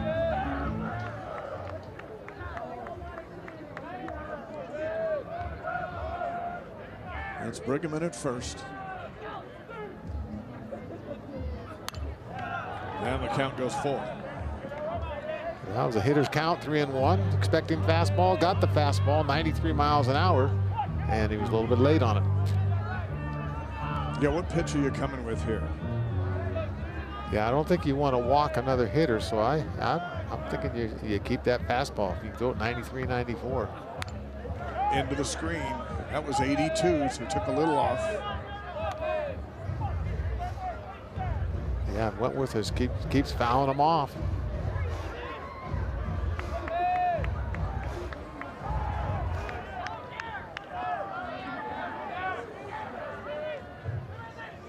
Three-two. Down the line and fair into right. Brighamman turns the corner at second. They're going to hold him at third as the throw comes in from Wolfgram. Into second goes Wentworth. Well, a great piece of hitting that time by Wentworth. 3-2, and finally gets the pitch high enough in the zone that he can belt, and he hits it all the way to the wall. Wolfgram does a nice job of running it down and puts the brakes on right there, second and third. Adrian Dinkle out to visit with Garrison Sumner. The Cougars have worked hard to cut the deficit to 1. And the Cowboys are a hit away from getting those 2 runs right back. And Garrett Scholl comes to the plate with the leadoff man Alex Conover on deck, and there's just the 1 out. A couple of strikeouts so far for Scholl tonight. Well, we'll see how BYU's infield plays this. We'll see how they're moving back. They're going to give up the run if it's a ground ball. Moving way back, you can see Anderson there, second baseman's playing on the edge of the outfield grass. Second and third with 1 down.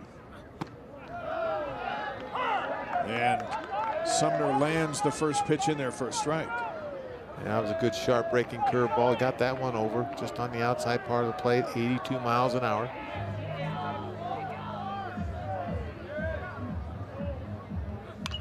Fouls it back, 0-2. He's mixing his pitch as well. That was a fastball 92, but it was down in the zone. So he's throwing the curve and he's throwing the fastball. So head in the count 0-2. We'll see if he throws one a little bit out of the zone to see if he can get Scholl to chase one here, a curveball.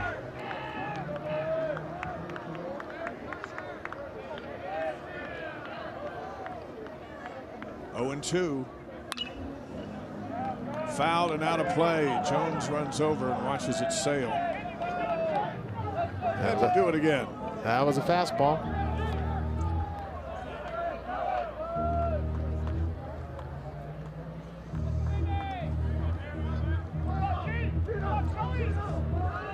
Now the wind is just about surrendered at dusk here in Provo. 0-2 to Garrett Scholl.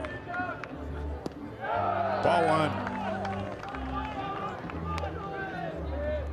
Scholl's hobbies include archery, fishing, and hunting. And on his bucket list, he wants to go salmon fishing in Alaska.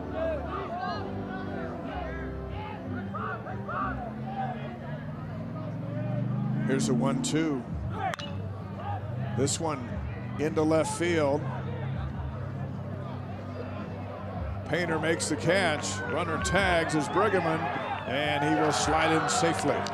RBI for sophomore Garrett Scholl, and it's 5-3. Yeah, that was kind of a medium deep fly ball. So our left fielder out there, the left fielder for BYU, Painter, has a very good arm. And you can see it. He threw it a really good strike to home, but just outran the ball there. Medium deep, tag up all the way. And at 6'6", you can cover a lot of ground. He slides in without too much trouble. Only 12 strides from third to home. Strike one to Conover. Conover with a ground out, a strikeout, and then a single his last time up. An RBI on the night, 12 on the season.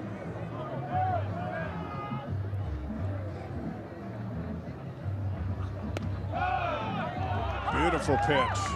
0-2. Well, he's been painting that outside corner, that curveball, that backdoor curveball, backdoor slider, whatever you want to call it there, has been a great location. He's been ahead of 0-2 on a number of these hitters, and he just has to figure out how to get that third strike past him. This one's fouled down the line and out of play. Yeah, that third one seems to be the hardest one. Yeah, it's because these Oklahoma State hitters are very good. You see a number of foul balls on 2-strike pitches, and they're just staying alive till the pitcher makes a mistake and then give it a ride. 0-2 to Conover. Right field and into the glove of Luke Anderson, the second baseman, playing in shallow right field, well positioned. The Cowboys get one back. Bottom of the sixth coming up. It's now 5-3. McChesney, Jones, and Hertzman at the plate when we come back.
About 8 minutes before 8 p.m. here local time. Provo, Utah, bottom of the sixth inning. Oklahoma State leading game one of this series 5-3. And the four-hitter Crew McChesney will lead it off for BYU. McChesney with a flyout and a strikeout so far tonight. Ethan Lund continues for Oklahoma State. 3 runs on 4 hits off one of the best lefties in the country. And McChesney will have a single to lead off the sixth. Thompson just over closer to the bag on the shift, and McChesney put it past his glove. Yeah, they were playing that shift, and McChesney hit it on the ground, but hit it hard.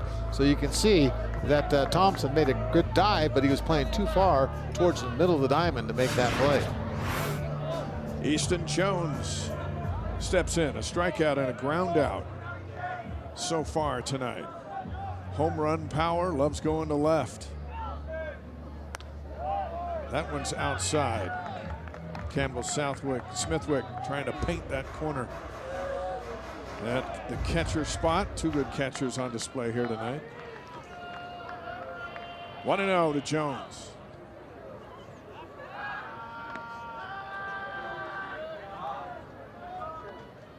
McChesney, the center fielder with tremendous speed.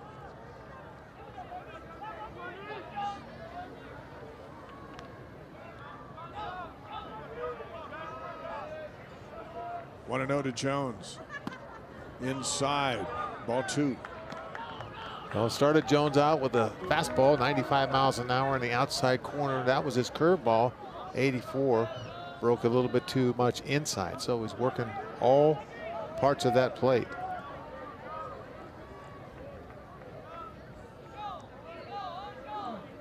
Two-0 pitch. Tapper right back to the mound. McChesney over to second and Jones out at first. And there's one down. Well, you know, they say you do your job if you can get the runner over. And Easton Jones did it. He didn't hit it very hard. Hit it about 5 to 10 feet, but he got the runner to second base in scoring position. Now Bryker Hertzman singled his last time up. Came in to score. Chesney at second. 81 pitches so far for Lund. Throw back over to second base.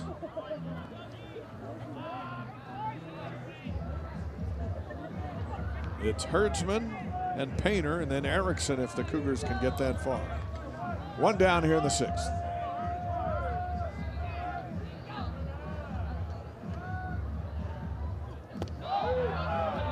Ball one.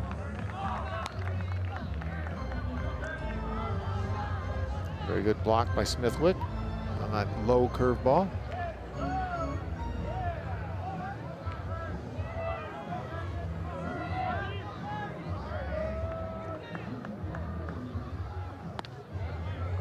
Strike one.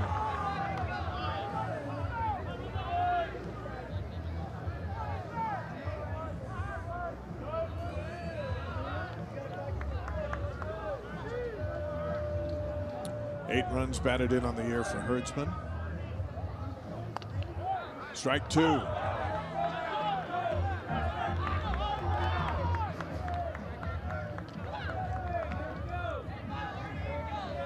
Big breath by 6'6" sophomore Ethan Lund. That's McChesney leading off at second base. 2-2. Well, he's been getting a lot of Cougars to swing at that pitch when he's ahead in the count. That curveball that's out of the zone and low, but it looks inviting coming up there.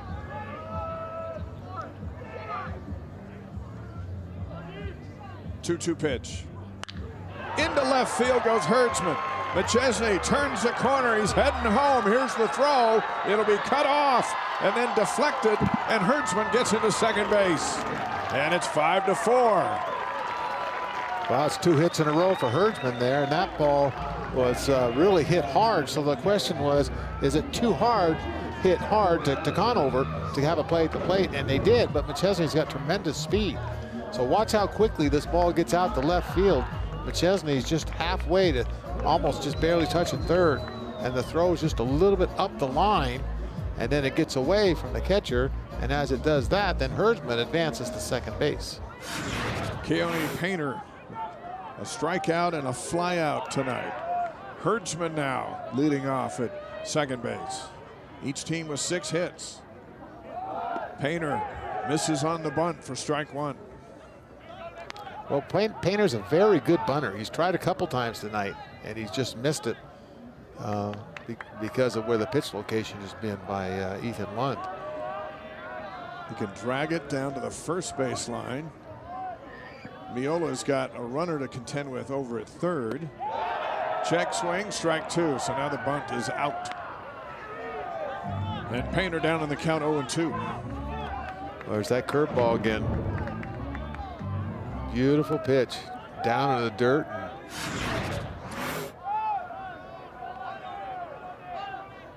0-2. Runner goes. And in safely is Hertzman. And Painter strikes out. And there's 2 down. Well, Hertzman had a huge lead over there at second. It's not often you steal with a lefty up there from second to third, but great speed by Hertzman, had a great jump. I wonder if the hit and run was on there. No, there's strike 3 on Painter. Painter doesn't think that was a strike. And Hertzman over there to third. Now the tying run 90 feet away for Ridge Erickson with 2 down here in the 6th. BYU trying to nickel and dime. A couple of runs here. Ball one to Erickson. A pop out and a fly out for the sophomore. Well, they got 2 in the 5th and 1 here in the 6th with 2 outs and a runner in scoring position. 1-1. So the tying runner's over there at third base, 90 feet away for BYU. At 92 pitches for Ethan Lund, and he still bringing it 95.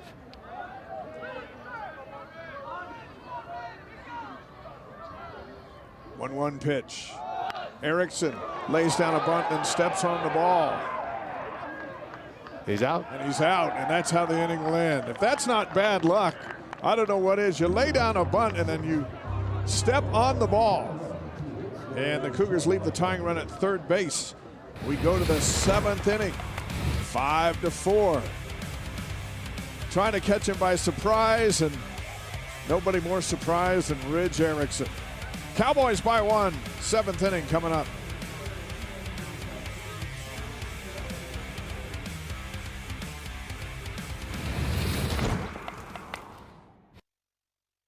The power of we is all for one. It's all for you. It's always there for you. It completes your circle. It says you've got a team even when you're out there alone. And with Intermountain Health in your circle, you'll always have the care you need to live the healthiest life possible. That's the power of we. Intermountain Health. When I graduated, went on to start teaching. Kids don't come in and be like, yes, Pythagorean theorem today, this is awesome. And I said, Lord, if I had a job where I could impact the youth, I would use it to glorify you. So I remember I laughed at him. He teaches math in high school. He would bring in those tapes of his fights as like a treat for his students. I'm there Monday and I've got like a swollen eye, and midway through my 4th year I thought, well, what would happen if I actually tried to pursue this?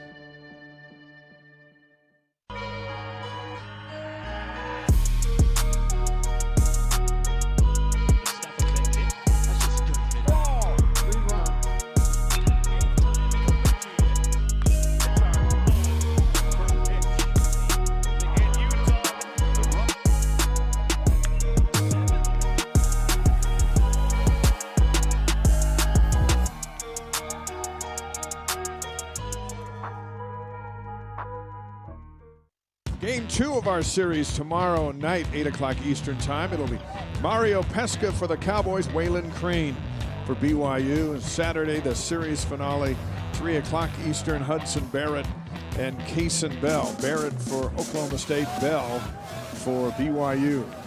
Top of the 7th inning, it's 5-4 Cowboys. Brock Thompson at the plate, and Sumner comes in with strike 1. Well, it's been a great game so far. I mean, it's 5-4. Both teams have 6 hits, and both teams are responding. Oklahoma State scores, and then BYU answers, and just been a great game so far. 1-1 to Thompson. A double, a walk, and a flyout on this Thursday night for the sophomore out of Bakersfield, California. They check it down the line, and a strike as Nathan White says he went too far. Yeah, that's a good call. And it's 1-2. Strike 3. Well, Sumner has been just challenging enough to throw off these Cowboys. Absolutely. That's coming out of the bullpen. 6th strikeout of the night. And you can see the ball. He's been getting Oklahoma State to swing at that same thing that Lund has done. That low curveball out of the zone, and both teams are going after it. Colin Ritchie with 14 home runs. Takes a whack at the first pitch he sees for strike 1 off the foul. 0 for 3 so far tonight. If he just missed on one of them, the second at bat, that ball carried all the way to the right field fence, and Wolfgram made a nice play on it.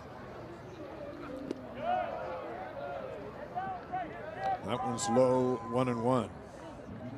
225-pound center fielder with a big bat. 2-1.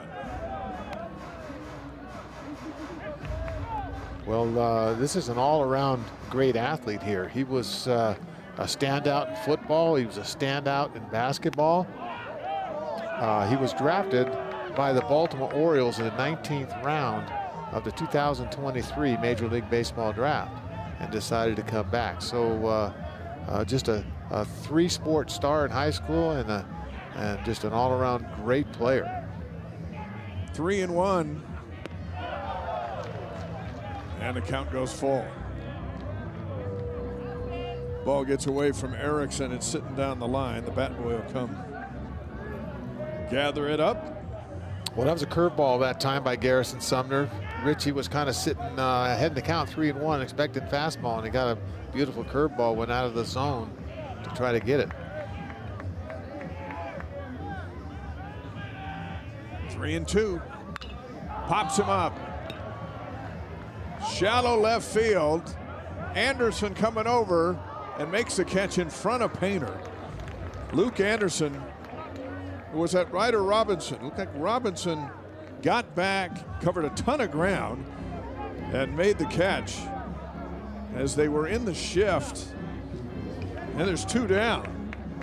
Yeah, there was 3 or 4 players converging on that. That was hit so high. A near collision out there. Yeah, and boy, everybody's calling for it, and that was a great catch. Aiden Miola looks at a strike. A double and a run batted in his first at bat, and a couple of strikeouts for the senior out of Palm Beach Gardens, Florida.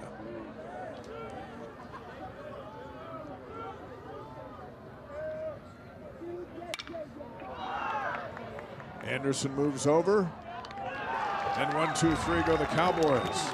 Bottom of the 7th coming up. 5-4 Oklahoma State. It'll be Wolfsgram. He's 2 for 2 with a solo home run. Lead it off for BYU.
Back in Provo, let's show you how we got here in the 7th inning.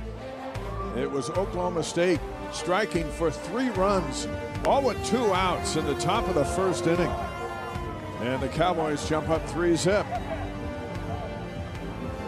Justice Reiser just couldn't get that 3rd out. So an early lead for Ethan Lund. Then in the 3rd inning, to a Wolfgram for BYU. First hit of the game for the Cougars, and it's his first home run in the left field. That got BYU on the board 3-1 in the 4th inning. Cowboys come back. Base hit down the line. Into right, brings in a run. And it's now 5-4 here in the bottom of the 7th with Wolfgram at the plate.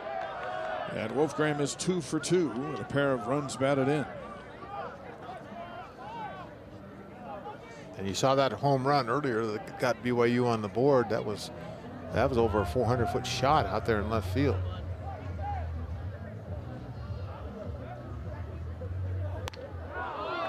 1-1. Well, 93 miles an hour. He's feeling fine with his 95th pitch. yeah, if you're wondering if he's tired, well, that shows he's still got it.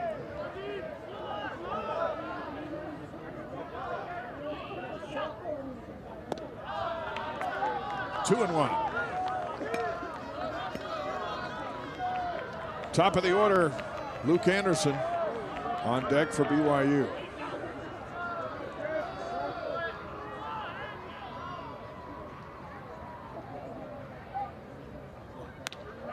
Gets the corner, 2-2. Well, that was a good pitch. You're heading to count 2-1, and you get a 92-mile-an-hour fastball right on the outside part of the plate at the knees.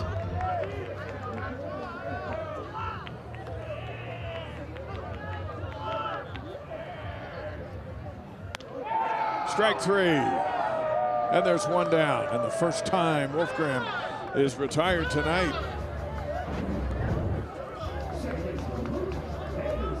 Well, you can see that curveball. Just froze him. Anderson drew a walk his last time up. A couple of times with strikeouts to Lund. Here's his fourth at bat. That's inside, ball one.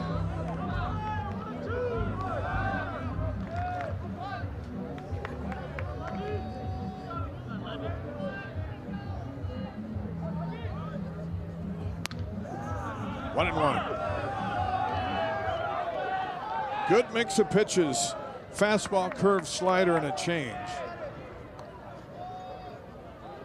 You see that clock in the background there. He works quickly. He usually throws it with 10 seconds left on the clock. Another strike.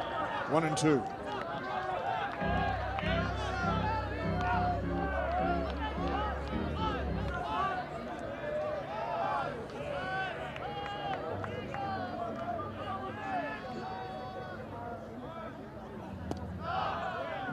Just missed. 2-2. Kind of a pleading look by Anderson back to the home plate umpire, Michael Morris. And he stays in there.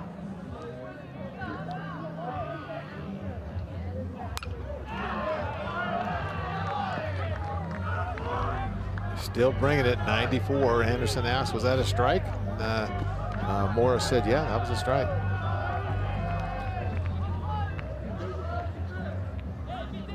We got Welch, or Weck in the bullpen, number 26.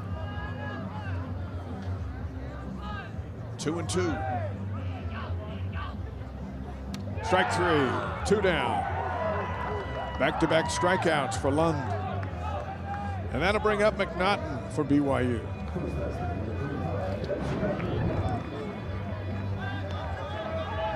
There's that beautiful curveball. In the dirt's got him swinging. McNaughton with an RBI single his last time up.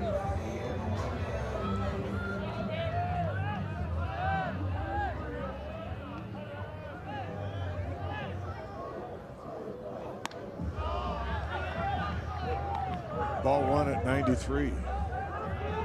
His 105th pitch. Yeah, he's just throwing smoke. Yeah, he is. It is tremendous game. Ball two. Yeah, he knows he's got a one-run lead, and he's kind of thinking, I don't want to turn it over to my bullpen. I want to do what I can to keep this lead for us. Watching one of the best lefties in the Big 12. And if you're one of the best lefties in the Big 12, you're one of the best lefties in the country. Here's a 2-0 to McNaughton. 2-1. Well, there's that 2-0, and you throw him in the curveball. It's down in the zone, and boy, what a great pitch. He's always been not afraid to throw that curve when he's down in the count. You got Oklahoma State's best lefty against BYU's best lefty at the plate. 2-2.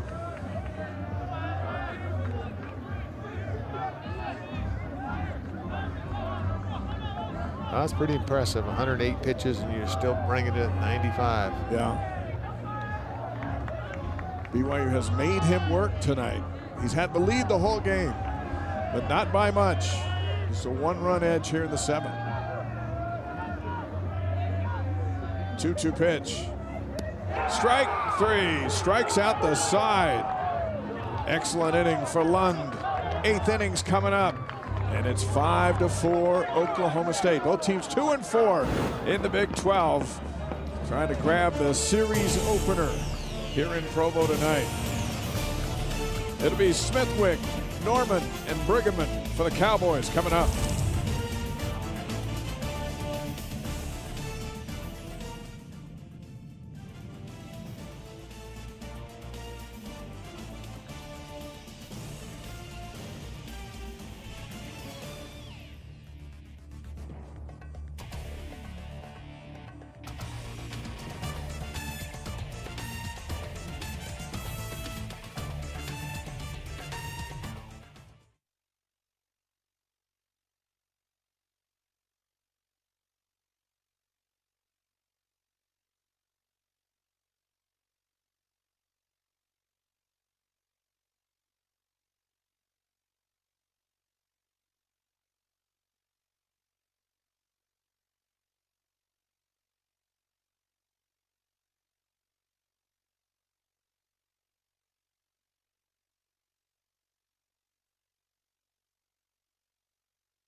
Dave McCann, Gary Shiny back at Miller Park here in Provo. Top of the 8th inning, Oklahoma State leading 5-4. Ethan Lund, 11 strikeouts. Tua Wolfgram, 2 for 3 for BYU with a solo home run and an RBI single. And Campbell Smithwick opens the 8th inning with a swing and a miss, strike 1. Well, we've seen a lot of those swing and a misses tonight. 11 strikeouts for Oklahoma State, 6 for BYU. 17 outs have been by strikeouts. 1-1.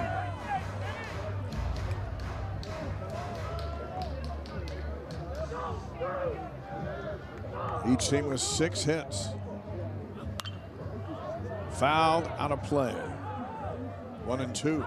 Garrison Sumner's just done a tremendous job coming in 84 pitches, holding Oklahoma State down to just 2 runs, and since the time he's been in there and keeping the Cougars in the game.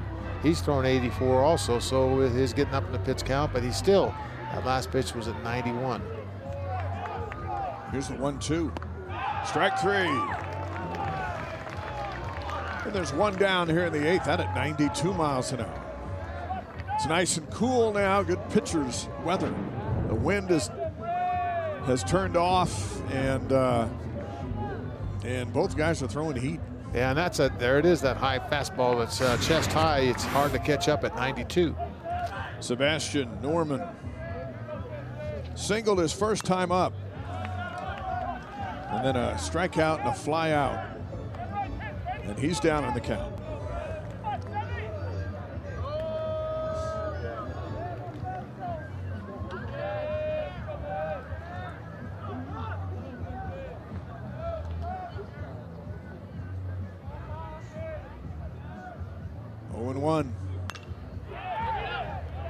This one's going to be a tough one for Jones. Norman is safe. Infield single. Yeah, really no chance for Jones. The only chance he had that time is let it roll, see if it rolls foul, because that was hit so softly. And Norman has a 1-out single here. Now 7 hits for Oklahoma State, 6 for BYU. Brigham returns, single and a pair of walks. And with an insurance run potentially at first base, and see what they do to move him over to second. home plate umpire, Michael Morris, talking to the dugout for the Cowboys. Now he's ready to go.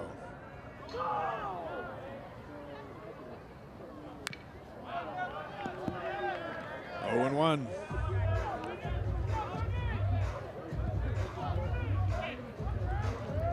Well, Brigham has seen a lot of baseball over the years. Senior who's done it all. 4 home runs on the year. Erickson trying to paint that on the outside corner. Ball 1, 1-1.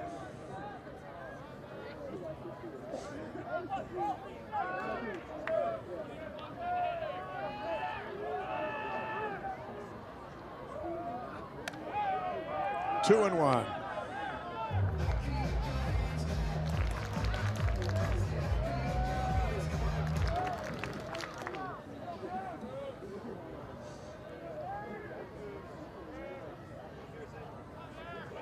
Norman leading off at first base.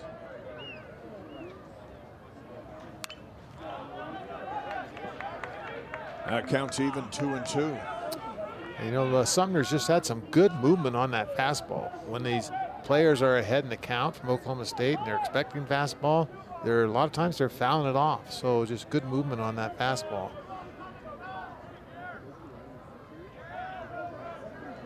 Two, throw back to first. Cowboys are picked to finish tied for 8th place in the Big 12. BYU picked 13 out of the 14 teams. And both 2 and 4 here early on in conference play. 2-2 pitch to Brigham. Got him swinging. 2 down. Boy, there's that curveball. Beautiful curveball out of the zone. And it's one thing both these pitchers tonight, Sumner and Lund, they've been able to get batters to chase pitches out of the zone. T.P. Wentworth doubled his last time up. He steps in with 2 down and a runner at first. Fouls it back.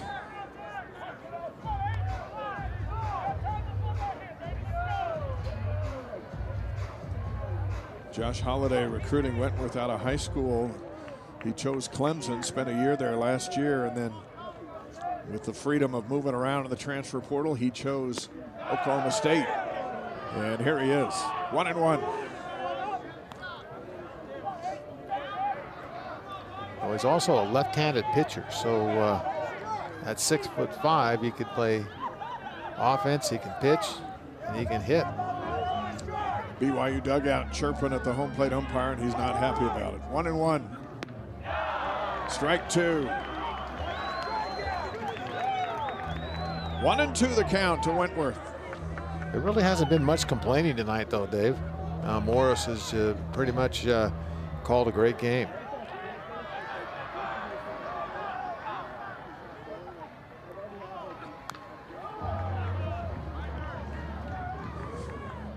We'll do it again. Trying to dial in on Garrison Sumner is T.P. Wentworth. Josh Holliday cheering him on from the dugout. 1 and 2. Comes in high, holds off. 2 and 2.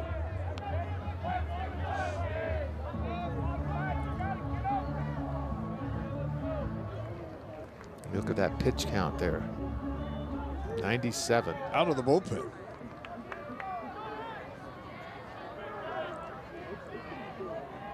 Two pitch. Strike 3. Wentworth watches it go by, and Sumner does his job. Bottom of the 8th coming up. And it's a 1-run game. Oklahoma State 5, BYU 4.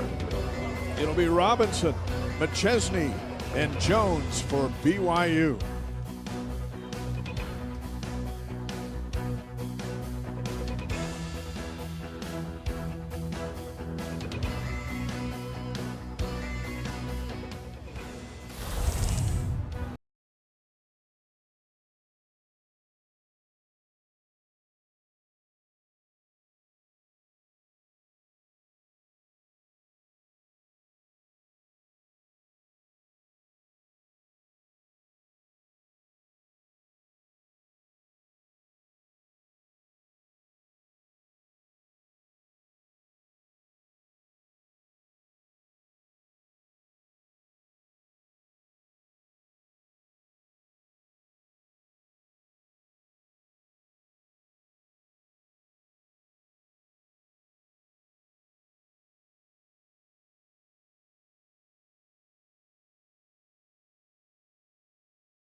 strikeouts in 7 innings of work for Oklahoma State.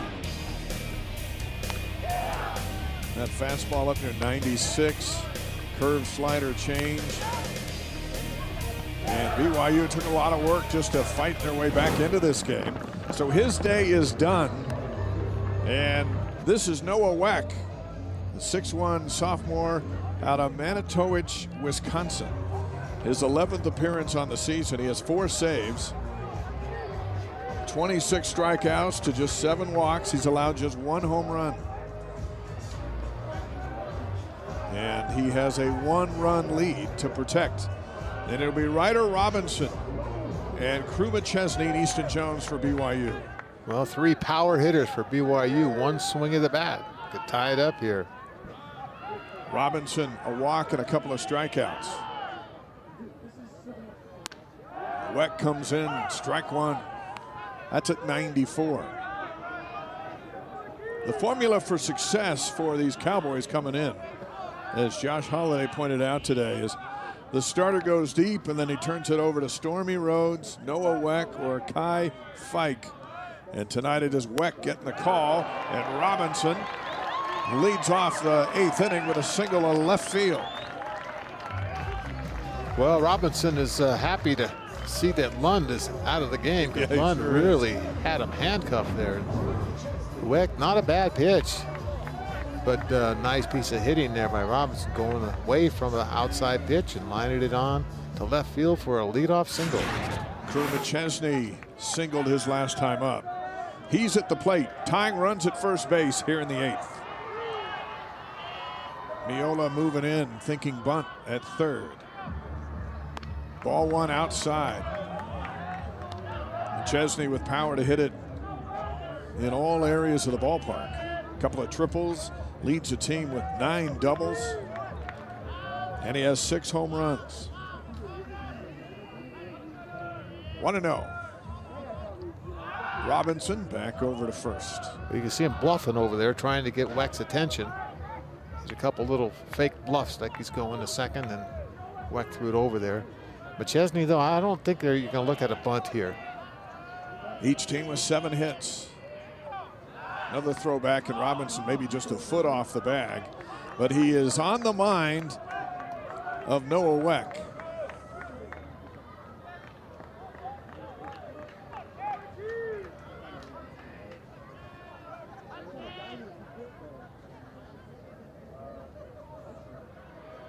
Back again. A little high over there to Brigham, but at 6'6", he can cover a lot of airspace. Well, the smart thing that you're seeing from Robinson is he's bluffing, but he's not that far off the base when he's bluffing, so he can get back in there. You can see how close he is to the base there.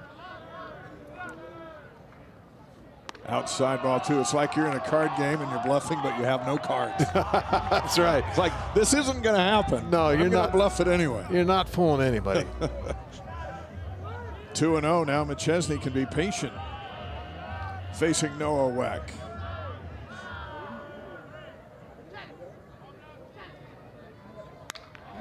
Into left field, charging up to make the play is Conover, and there's 1 down, and Robinson heads back to first.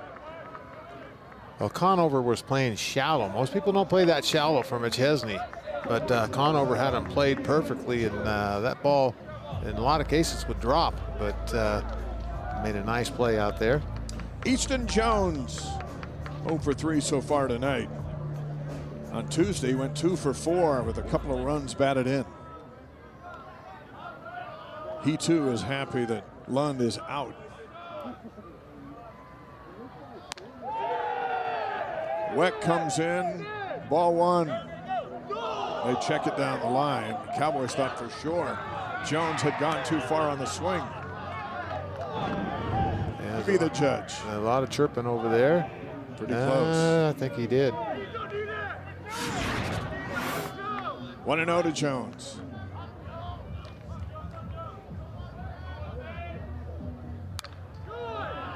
Fouls it away, 1-1.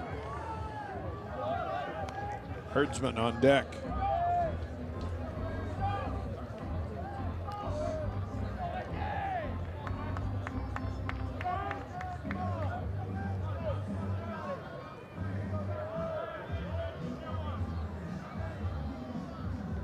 Here's a 1-1. Now throw back to first. The same thing. He's only about 5 feet off the bag and bluffs, a couple bluffs, and it gets Weck's attention over there.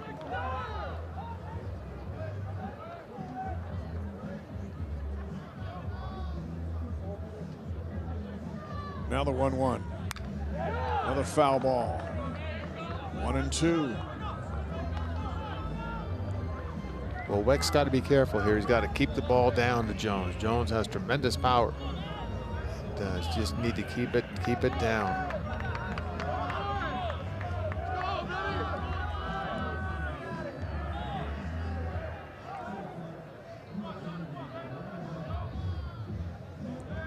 One-two pitch. 2-2.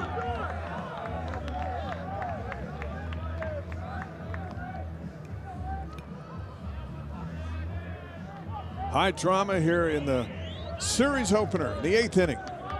5-4 Oklahoma State. Tying run on first for BYU. Here's the 2-2. The throw over.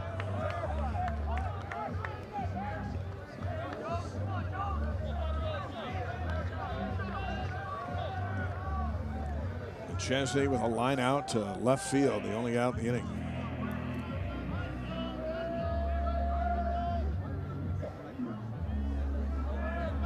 And another throwback.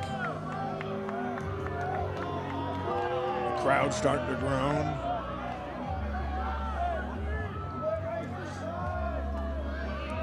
Look into the dugout. 2-2.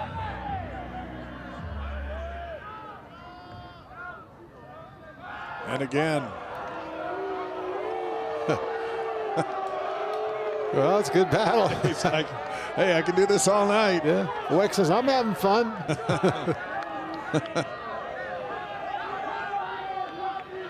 Jones is waiting for just the right pitch.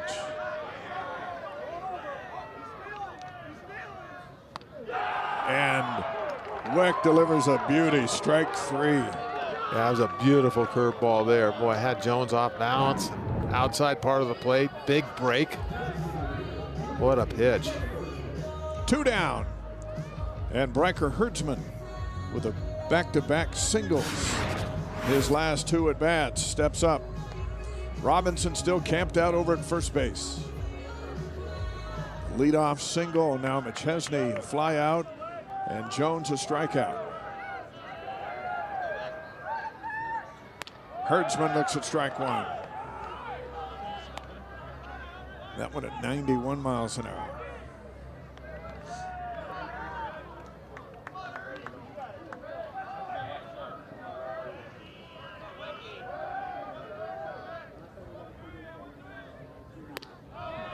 Ball 1.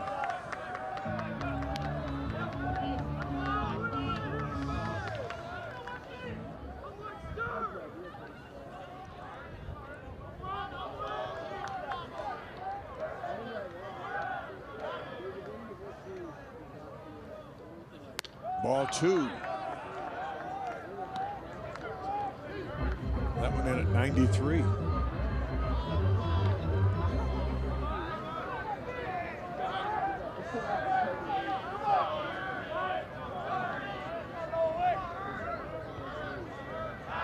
Back to first.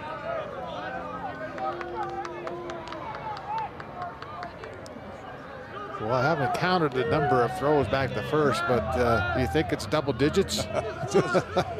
Feels like it. But hey, it's working for him. He's still over on first. Here's the 2-1. 2-2.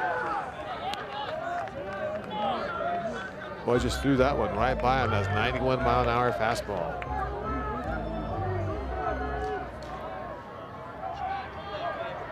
Two and two with 2 outs.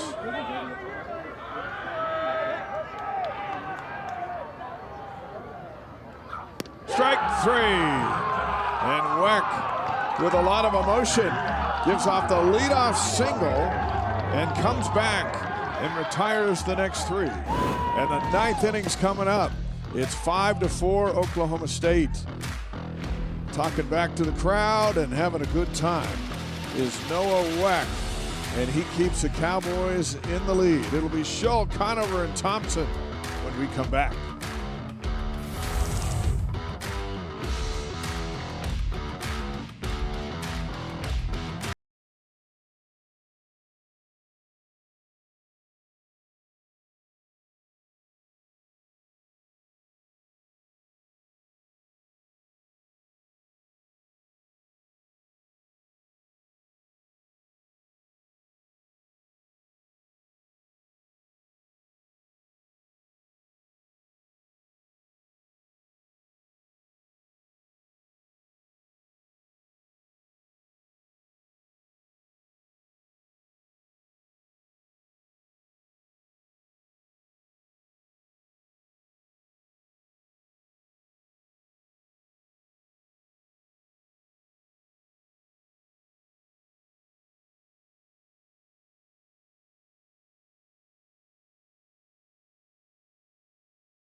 In Provo, one-run game.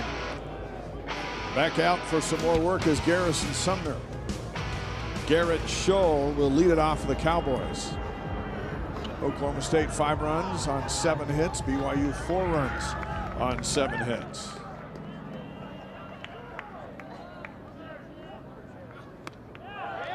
In for a strike on the swing and miss. There's that good curveball again. It's been a sharp breaking curveball.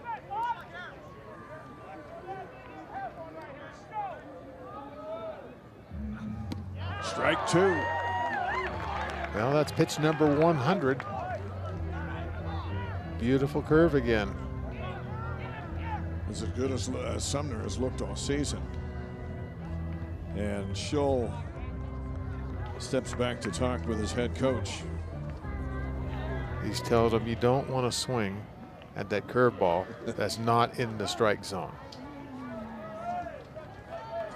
You think that's what he said? Yeah. And now Sumner's probably going to throw a fastball outside, out of the zone, and come back to that curve. Holiday, 12 NCAA tournaments in his time at Oklahoma State. That one pops out of the glove of Erickson. You're right, he didn't swing it. Yeah, that's right. Good advice. That's coaching right there. There it is.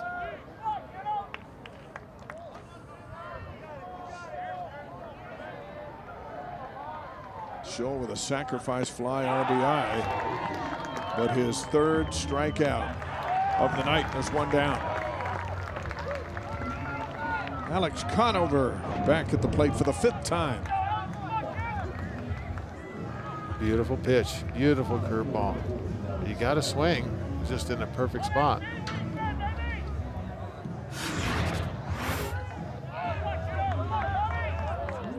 One down in the 9th. Strike. Conover's night, a ground out, a strikeout, a single, a line out.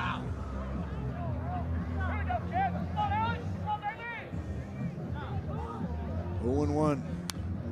Into the screen. 0 and 2. Brock Thompson on deck.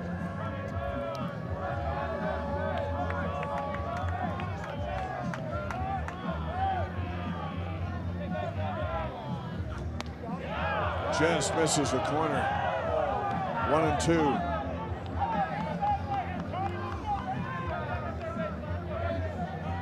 Was he pounding that outside corner with that backdoor slider all night? Beautiful pitch.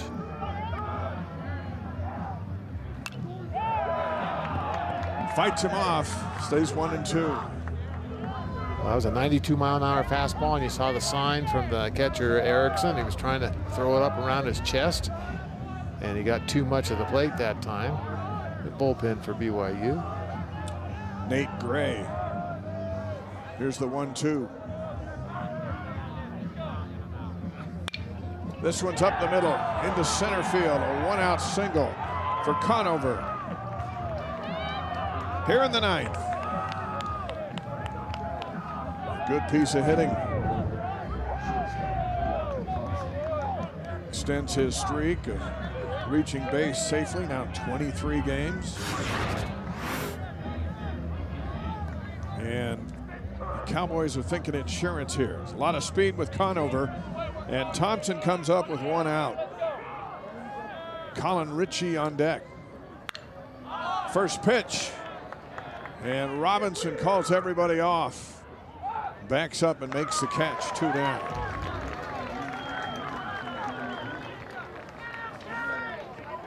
And now Ritchie, 0 for 4 so far tonight.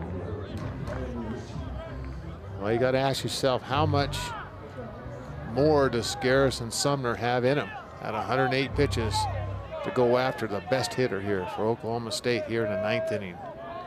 Trent Pratt is guessing that he's got more in him.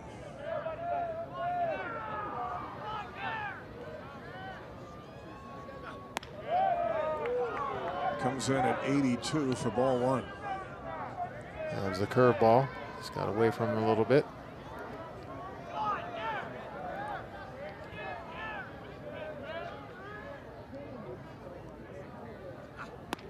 This curveball bends in, 1-1. Boy, what a pitch. Just got to tip your hat to Garrison Sumner and Ethan Lund for their pitching ability tonight. And Adrian Dinkle, the pitching coach, is going to go out and talk with Sumner with a 1-1 count against a dangerous hitter in a 1-run game.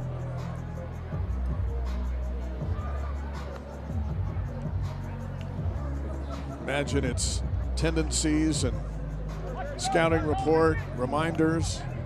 And maybe just give him a break, you know, after 110 pitches, you know, you just need a rest sometime and to try to get out of this inning against a quality hitter like Ritchie.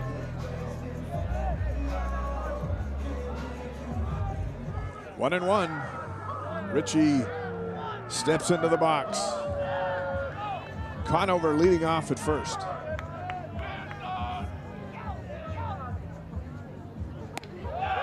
In with a strike at 92 miles an hour. And you can see Ritchie kind of looking back. He thought that was high. 1-2. Crowd makes some noise.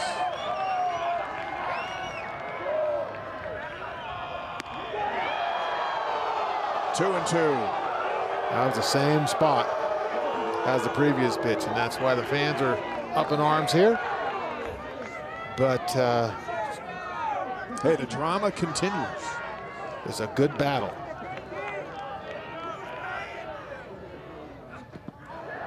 Blocked by Erickson. The count goes full.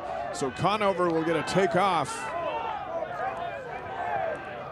Well, and that was a 77-mile-an-hour curveball. That was a slow curveball. So what are you going to get here? You're going to throw that curveball and a backdoor slider on the outside there, or are you going to try to go fastball? 3-2. There goes Conover. Center field. McChesney on the run. Over to the track. Makes the catch. It's a one-run game going to the bottom of the ninth inning. 5-4 Cowboys. Painter, Erickson, Wolfgram coming up for BYU.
with a 3-run deficit and stymied the Cowboys, allowing just 2 runs. And he has given his Cougars a chance here in the bottom of the 9th. Well, and after throwing 110 pitches, he's called on to try to get the last out with Colin Ritchie, and he gets a full count on him. Ritchie hits it hard, but McChesney runs it down, and as Ritchie's running his bases, he slams his helmet down, just a little frustrated because Garrison Sumner had his number tonight. Inside corner for a strike on Keone Painter. Bottom of the 9th inning. Noah Weck continuing out of the bullpen, trying to save it for Lund.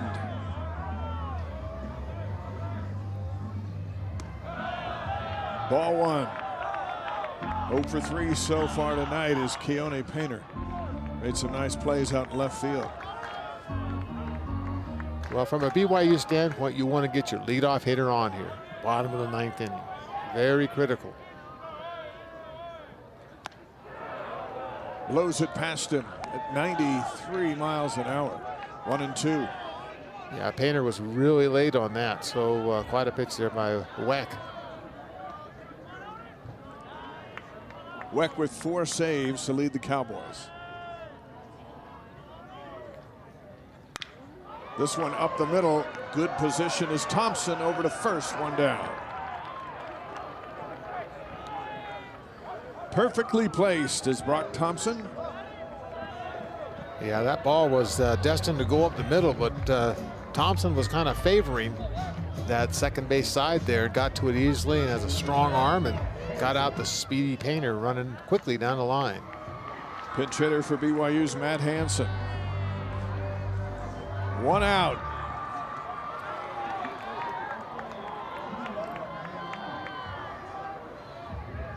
Hansen hitting .213 on the year.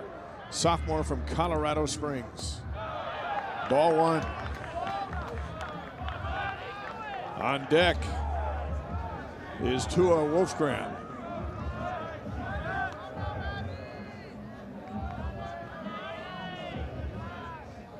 One and 0. Strike down the middle. 1-1. Well, he's pounding the zone that time. 94 miles an hour on that fastball.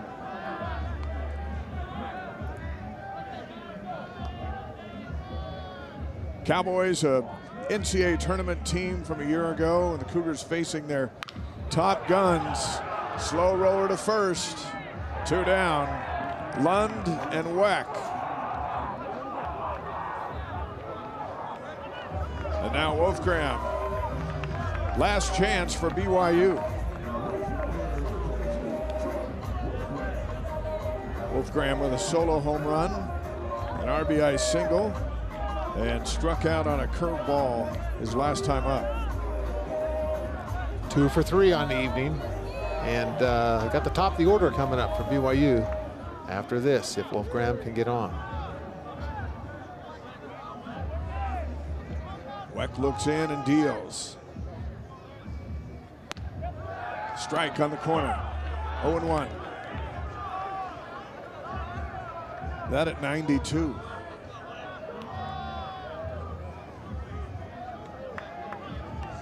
Battle of sophomores, Wolfgram and Weck.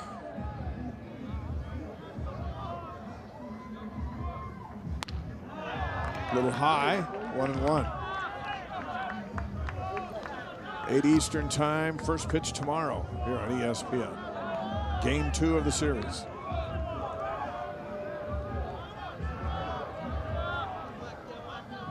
One and 1. Outside, 2-1.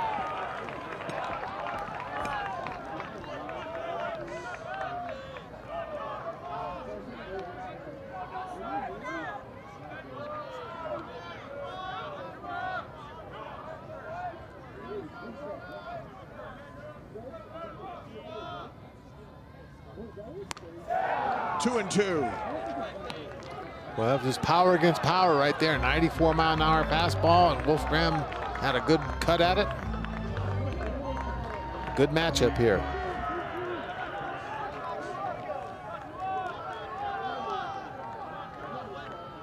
Two pitch. Wolfgram, base hit into center field. It's a 3-hit night for Wolfgram. And that brings up Luke Anderson with a tying run at first base. What a piece of hitting by Wolfgram. Absolutely. Anderson, 3 strikeouts and a walk on his night. And the leadoff man is more than due. Good speed on the bags with Wolfgram.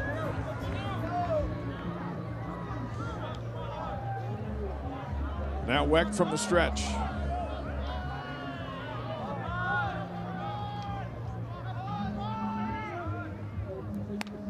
Goes after it. Strike 1.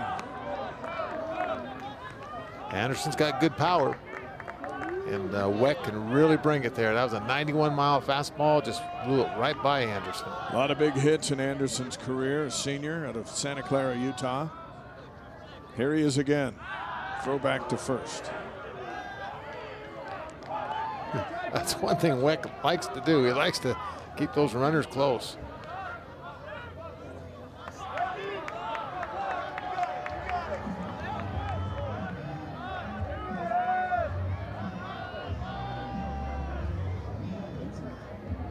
Anderson, right field. That's going to be trouble. It's down into the corner. Wolfgang's going to score.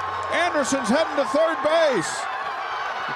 It's a triple. We're tied at 5. And listen to the crowd.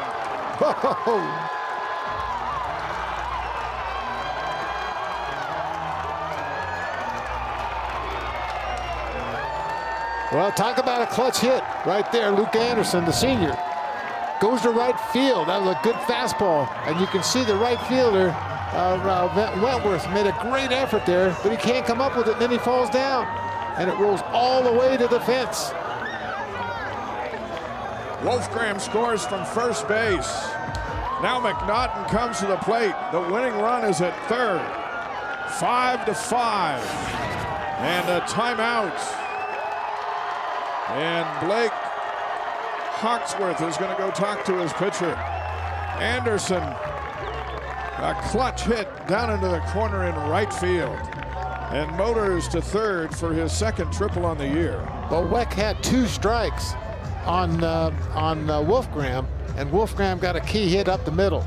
He has 2 strikes on, I don't know if he had 2 or 1 on Anderson there, but Anderson went with the pitch that time, and we've seen it a number of times. Anderson's just a clutch hitter, and so is this guy, McNaughton. Now they're calling on Weck to get this guy out of here so he can go into extra innings. McNaughton with a hit tonight and an RBI. Anderson at third. Even a wild pitch could end this for BYU. McNaughton came into this game at 378. He's their best hitter.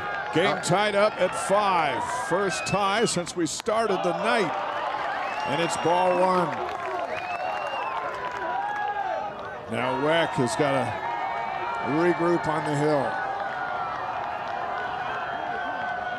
McNaughton, sophomore from Mesa, Arizona. His dad was a big BYU baseball star. This sophomore settling in. Foul down the line, and the count's 1-1. Crowd on its feet. Well, you got Brighamman, the first baseman, right on the line over there. It's going to be tough to get it inside that line and the first baseman there. So normally they put a little shift on for McNaughton, but not right now. 1-1 to count. Here comes Weck. Strike 2. 93 miles an hour. You just hear the fans groan after that. That was what a night. What a game. What a great pitch. What a comeback. Both these teams, they're not going to die. 1-2.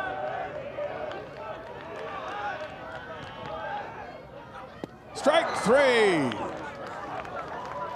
The Cougars get the run they need to extend the game. A triple by Luke Anderson. Scores Wolfgram.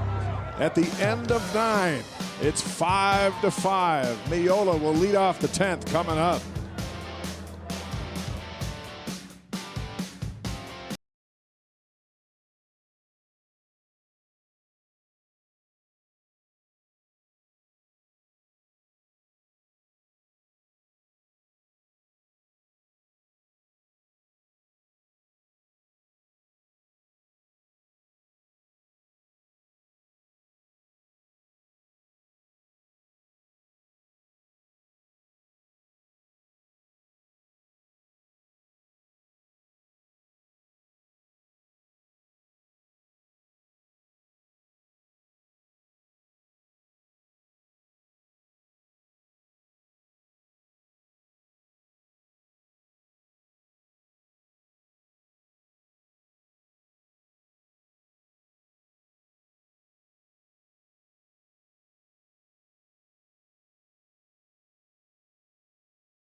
the save. So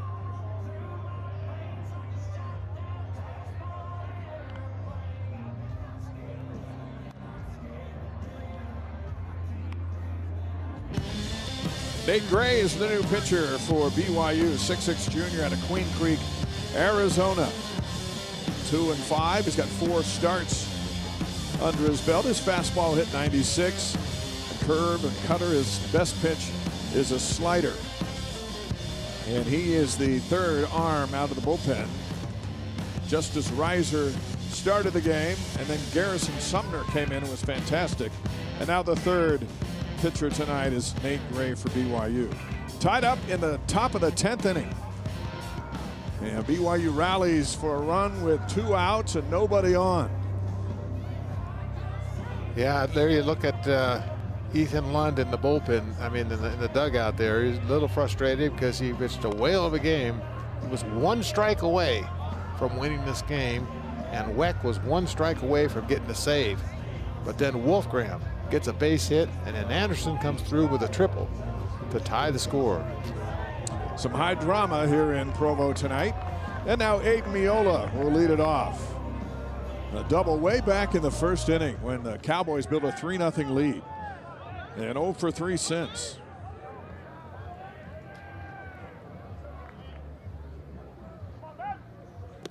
And a ball from Gray. Well, Gray can throw smoke. There you come in, he can get it up into the mid-90s. His trouble has been walks. 22 walks to go with his 23 strikeouts.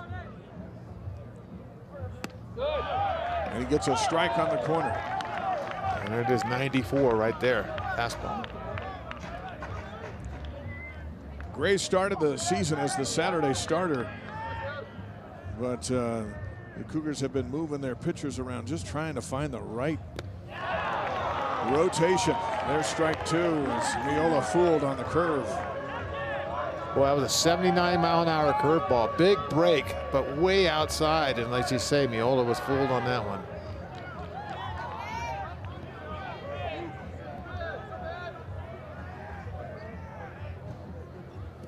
Got him. Goff over to first. There's one down. Parker Goff in a catcher now for BYU. Well, same pitch, 79-mile-an-hour curveball. Miola went chasing it. And 95-mile-an-hour fastball. And great job, if you're a BYU fan, for Nate Gray to get the first out here in the 10th inning. Campbell South Smithwick at the plate, nicknamed Soup, with 1 out in the 10th. And Gray comes in with a strike at 94 miles an hour. Well, if you got a first name Campbell, that tells you it's a Soup name right there, isn't it? I like that. 2 years at Ole Miss, now over to Stillwater. 1-1. A walk, a fly out, a ground out, and a strikeout for the catcher so far tonight. Yeah, he's 2nd on the team in hitting, 313, tied with TP Wentworth. A couple of walk-off home runs on the season for Smithwick. 1-1 to count. Ball 2, that at 95.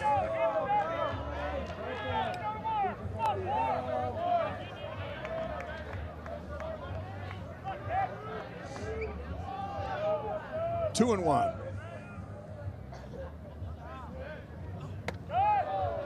Three and 1.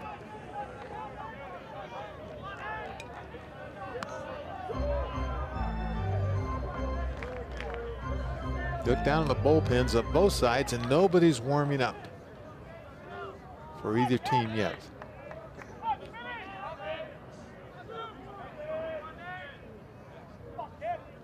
Here's the pitch. Gets the corner, 3-2. Snap that in there at 94. Well, here it is. You're expecting fastball, full count, 3-2. Gray delivers out to left and into the glove of Keone Painter, 2 down. Well, that was hit hard. Painter he's a good little drifter out there in left field, covers a lot of ground, and that ball was not high off the ground. It was hit hard, and Painter judged it perfectly. Sebastian Norman to the plate. A couple of singles tonight. Drove in a run. 2 home runs on the year for the freshman out of Springfield, Missouri. Ball 1. Across the street, the BYU women's basketball team going to knock off Stanford and advance to the semifinals of the WBIT. Bouncer over to Jones at third. Dug out at first by McNaughton. What a play by McNaughton. And the Cowboys go 1-2-3 in the 10th. This is one of the most underappreciated plays you see in baseball. The first baseman digging it out to save a bad throw. Robinson is up next for BYU.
TV. Stream every out-of-market game live or on demand using the ESPN app.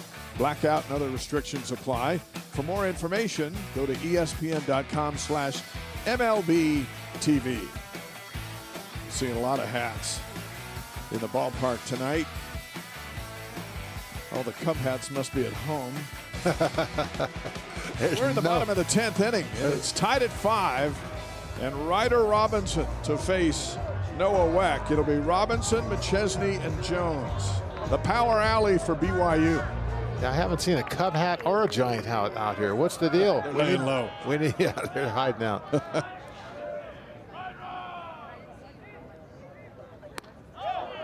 Weck fires a strike. Robinson moving to the left side with the right-hander in there.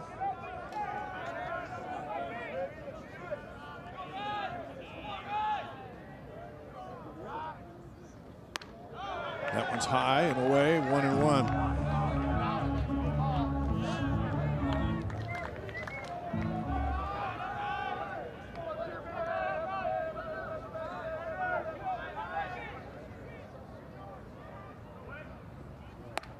Outside 2-1.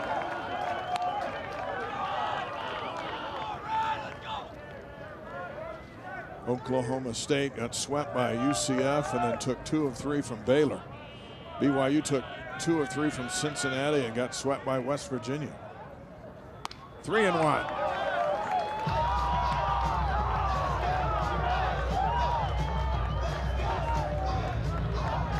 Well, still nobody loosening up in the bullpen there for Oklahoma State. They're counting on Weck to try to get him out of this inning.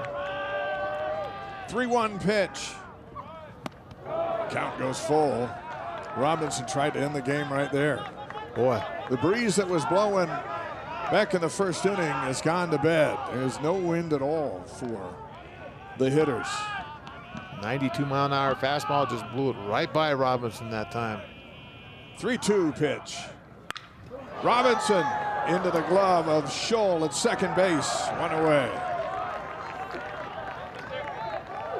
Well, very nice play by Garrett Scholl, number 5 out there. That ball was destined for a base hit. And at the last second, he reached out, got to it, and a strong throw over to first. McChesney lined out to Conover out in left field his last time up. He comes to the plate.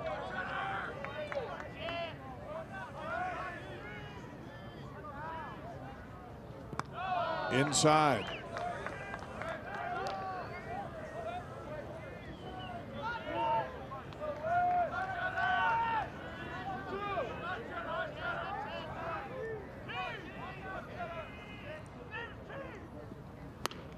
One and one. Cowboys took the lead 3-0 in the first inning. It took BYU 9 at bats. 9 innings of work to tie it, and they did.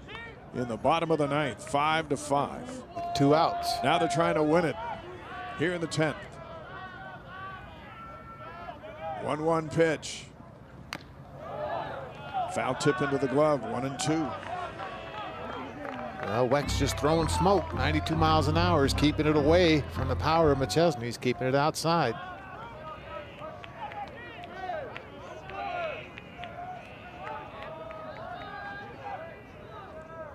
One-two pitch. Strike 3. Struck him out. 2 down here in the 10th. 4th strikeout for Weck. And Easton Jones will come to the plate, looking for his first hit of the night.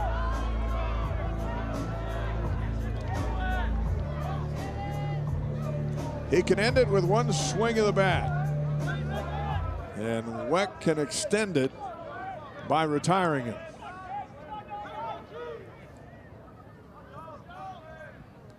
Outside. Herdsman on deck.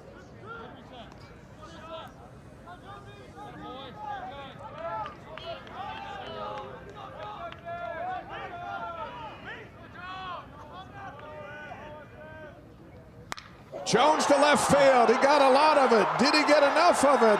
He got all of it. It's a walk-off home run.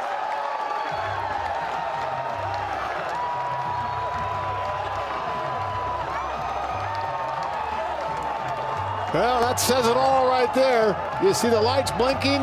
You see the crowd standing. You see the flags waving. You got all the Cougars waiting at home run. And Jones hits a walk-off home run that was never a doubt. Way, way out of left center field. About a 425-foot shot. What a ball game. What a way to win it for BYU and for Oklahoma State. This is a tough loss. Great job of pitching by both those pitchers, Lund and Reck. But for BYU, they had what it takes in the final couple innings to win this ball game. Watch this pitch. High strike right in Jones' wheelhouse. And he knows it's gone as soon as the ball leaves the bat. And for Easton Jones, his 9th home run of the year and his 21st run batted in. And it's the one that wins the game, 6-5 for BYU. That was a shot. That was a no-doubter, Dave. You knew it at the start. You saw the coming out of the batter's box from Jones there. He knew it. And the lights are flashing, and good crowd here today, about 1,500 people or more. And there'll be more for the rest of this weekend to watch these two teams battle it out. What a ball game. Somewhere in there is Easton Jones, and I think we're going to try to get him. And there he is. But it doesn't look like we're getting him as he heads into the dugout. Maybe someone will grab him and send him back out. 6 runs, 10 hits for BYU. 5 runs, 8 hits for Oklahoma State. And the Cougars fell behind early. Spent all game long battling back. They tie it in dramatic fashion with a triple with 2 outs in the 9th inning to score Wolfgram from first. And then Easton Jones with 2 outs in the 10th inning with a walk-off solo shot to left field. And BYU, he goes to 12-12 on the year, 3-4 in the Big 12. Oklahoma State 16-8, and now 2-5 in the Big 12. Another look, Gary. Well, you look at this location. I mean, that's almost up by the shoulders, and there's the bat flip. And look at him run out of the box. You think someone knows it's a home run? That gives it away right there. And but the pitch was high. That's a tough pitch to catch up with. And Jones just rips it out of there What a ball game. If you think this game was good, come back for the next games on Friday and Saturday and watch some more of this. Here's the celebration as he comes in. And Easton Jones, disappointing season last year, hit just 173 and 15 runs batted in, and now he's got 21, and we're still in March, and he gets a walk-off home run to beat Oklahoma State 6-5 in the Cowboys' first ever game in Provo in dramatic fashion in 10 innings. Well, that's the 9th home run of the season for Easton Jones. He's now the team leader. Ezra McNaughton has 8, but 9 home runs, and that was none bigger than that. Tomorrow night, game 2 of the series at 8 o'clock Eastern time, right here, BYU and Oklahoma State. And the tone for the series has been set in a Thursday night thriller. 10th inning, solo home run, Easton Jones, and the Cougars win the game. For Gary Scheide and all of us here in Provo, our outstanding crew working hard tonight, I'm Dave McCann. We say so long. 6-5, BYU. They tie it on that slide in the bottom of the 9th. They win it on that swing in the bottom of the 10th. We'll see you tomorrow night.